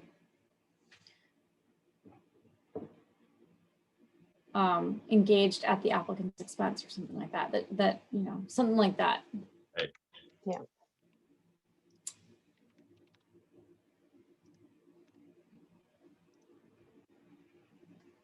Like we can tweak it a bit. You can tweak it. Right, yeah. But I think that's the what we're sense. getting Yes, at, right? yes, absolutely. Okay.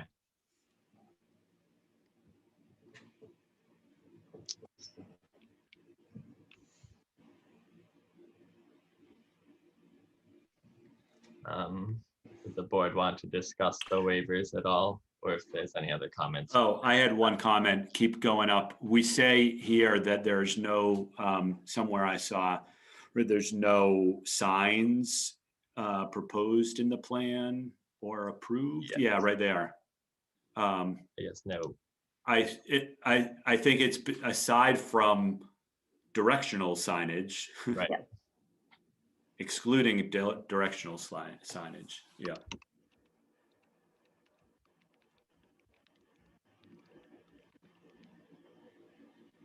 I think I'll put it the other way, but that's okay. Right. Beginning. We had all want to condition looking at that additional signage Nick mentioned. in the front parking area. Well, not only that additional signage, but the striping of the lot with directional signage, Mhm. Pavement markings. Paving markings. pavement marking. Thank you. Yeah, why don't you add those there, Andrew? Okay. I'm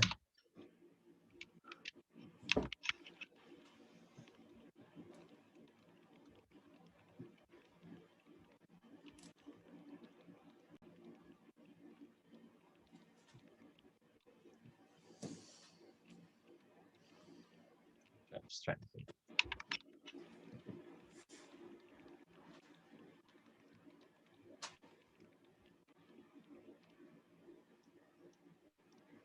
Tomorrow.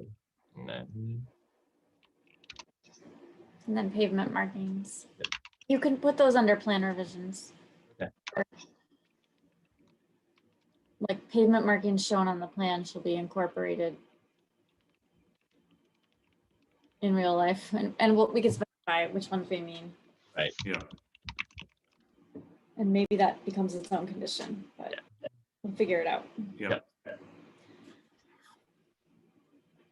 Would that be prior to the commencement of site work or at the end? At the end, probably. Yeah, probably at the end. Well, We could ask to provide a note that certain markings. the plan should be done prior to the commencement of site work. Right. Okay. So it still that fits last- under plan revision. That last condition, though, they shouldn't be painting the parking lot until everything's done, I wouldn't think. Like adding. Right, but I think you just need to Yeah, yeah. rephrase that, but that is the right place because we want to show it on the plan. Okay. Yes, yes. Okay.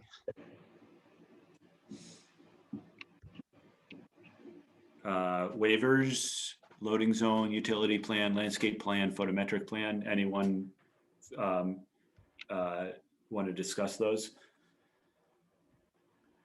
My only concern on the photometric plan is that while the applicant may close at 3:30, they do open at 6 in the winter, which has lights, but I don't think that's a big a deal.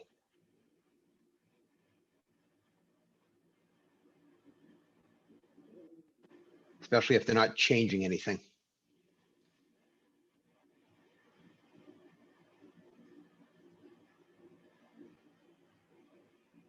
Yeah, I don't think they're changing anything, were they? Nope. No, I see Are they Brendan. still with us? Yeah, Brent, you're right. Brendan, you're nodding. You're No changes to site change. lighting. okay. All right. We're here.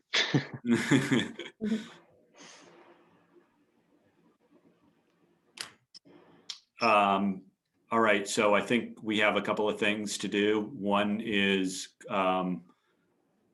we need to close the hearing, right? And then we need to vote on the waivers and then vote on the site plan. Correct. All right, I move that I move to close the public hearing on the site plan review for 323 Main Street, Bagel World. Second, All right, roll call. John, just to clarify, Sure. only you, Heather, and Tony are eligible to vote on this application, and sorry, Julie, is Pam? She is not, right? Yes, I think Pam is eligible. It was just Nick and Linda who missed the other one. Yes, correct. Yeah. Just the four of you. Yeah.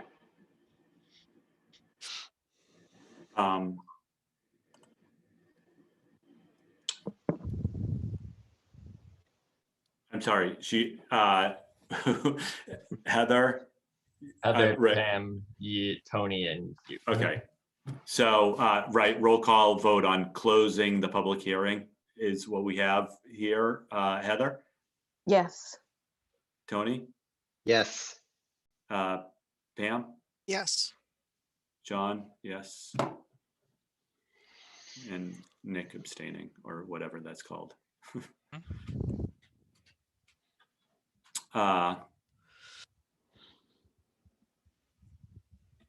All right,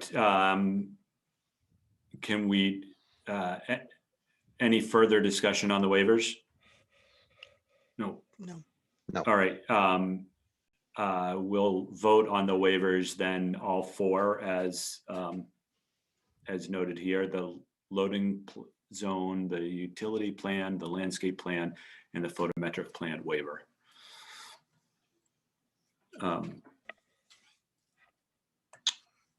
Motion to grant the waivers for loading zone, utility plan, landscape plan, and photometric plan for 323 Main Street, Bagel World.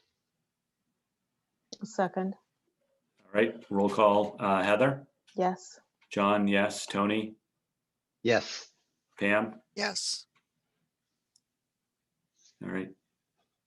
Abstentions? Yes. One.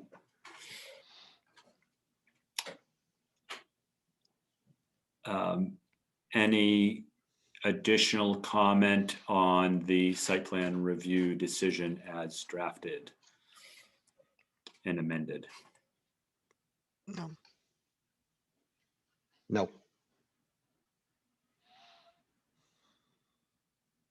All right. No. Still awake. All right. Motion to accept the site plan review decision for 323 Main Street, Bagel World as amended. Second. All right. Roll call. Heather? Yes. John? Yes. Tony? Yes. Pam? Yes. Abstaining? Yes. All right. Well, thank you, guys. Good. Thank you. Thank you, folks, for going for all your work on this and all the iterations. I think I think you ended up with a good site plan circulation pattern there that hopefully, right, for all, and especially for Emily, right, that it'll work better. Hope so. Yes, thank you. All right, thanks. Thank you. Thank you all. Thanks, guys. And Julie, anything critical to I communicate? haven't really looked at the changes to the floodplain bylaw, so no, that could be next time. Okay. And just one update I wanted to give you guys. So the state is running a local rapid recovery planning program, and we applied for a grant back in December, and we received a $60,000 grant to work with Faberman Design on technical plan facilitation with our downtown business district to put together a plan and some potential like quickly implemented and executed strategies for downtown to help with COVID recovery. So Awesome. getting kicked off tomorrow. Fantastic. Great. It's good news. All right. That's it, right? Motion to adjourn? Second, All those in favor? Aye. Aye. Aye. All right. Thank you, everyone. Have a good one, guys. Thank Yeah. you. thank you. Thanks. Thank Thank you you. all. Well Night. done. Have a good Have night. a good night. Thank you. Good night.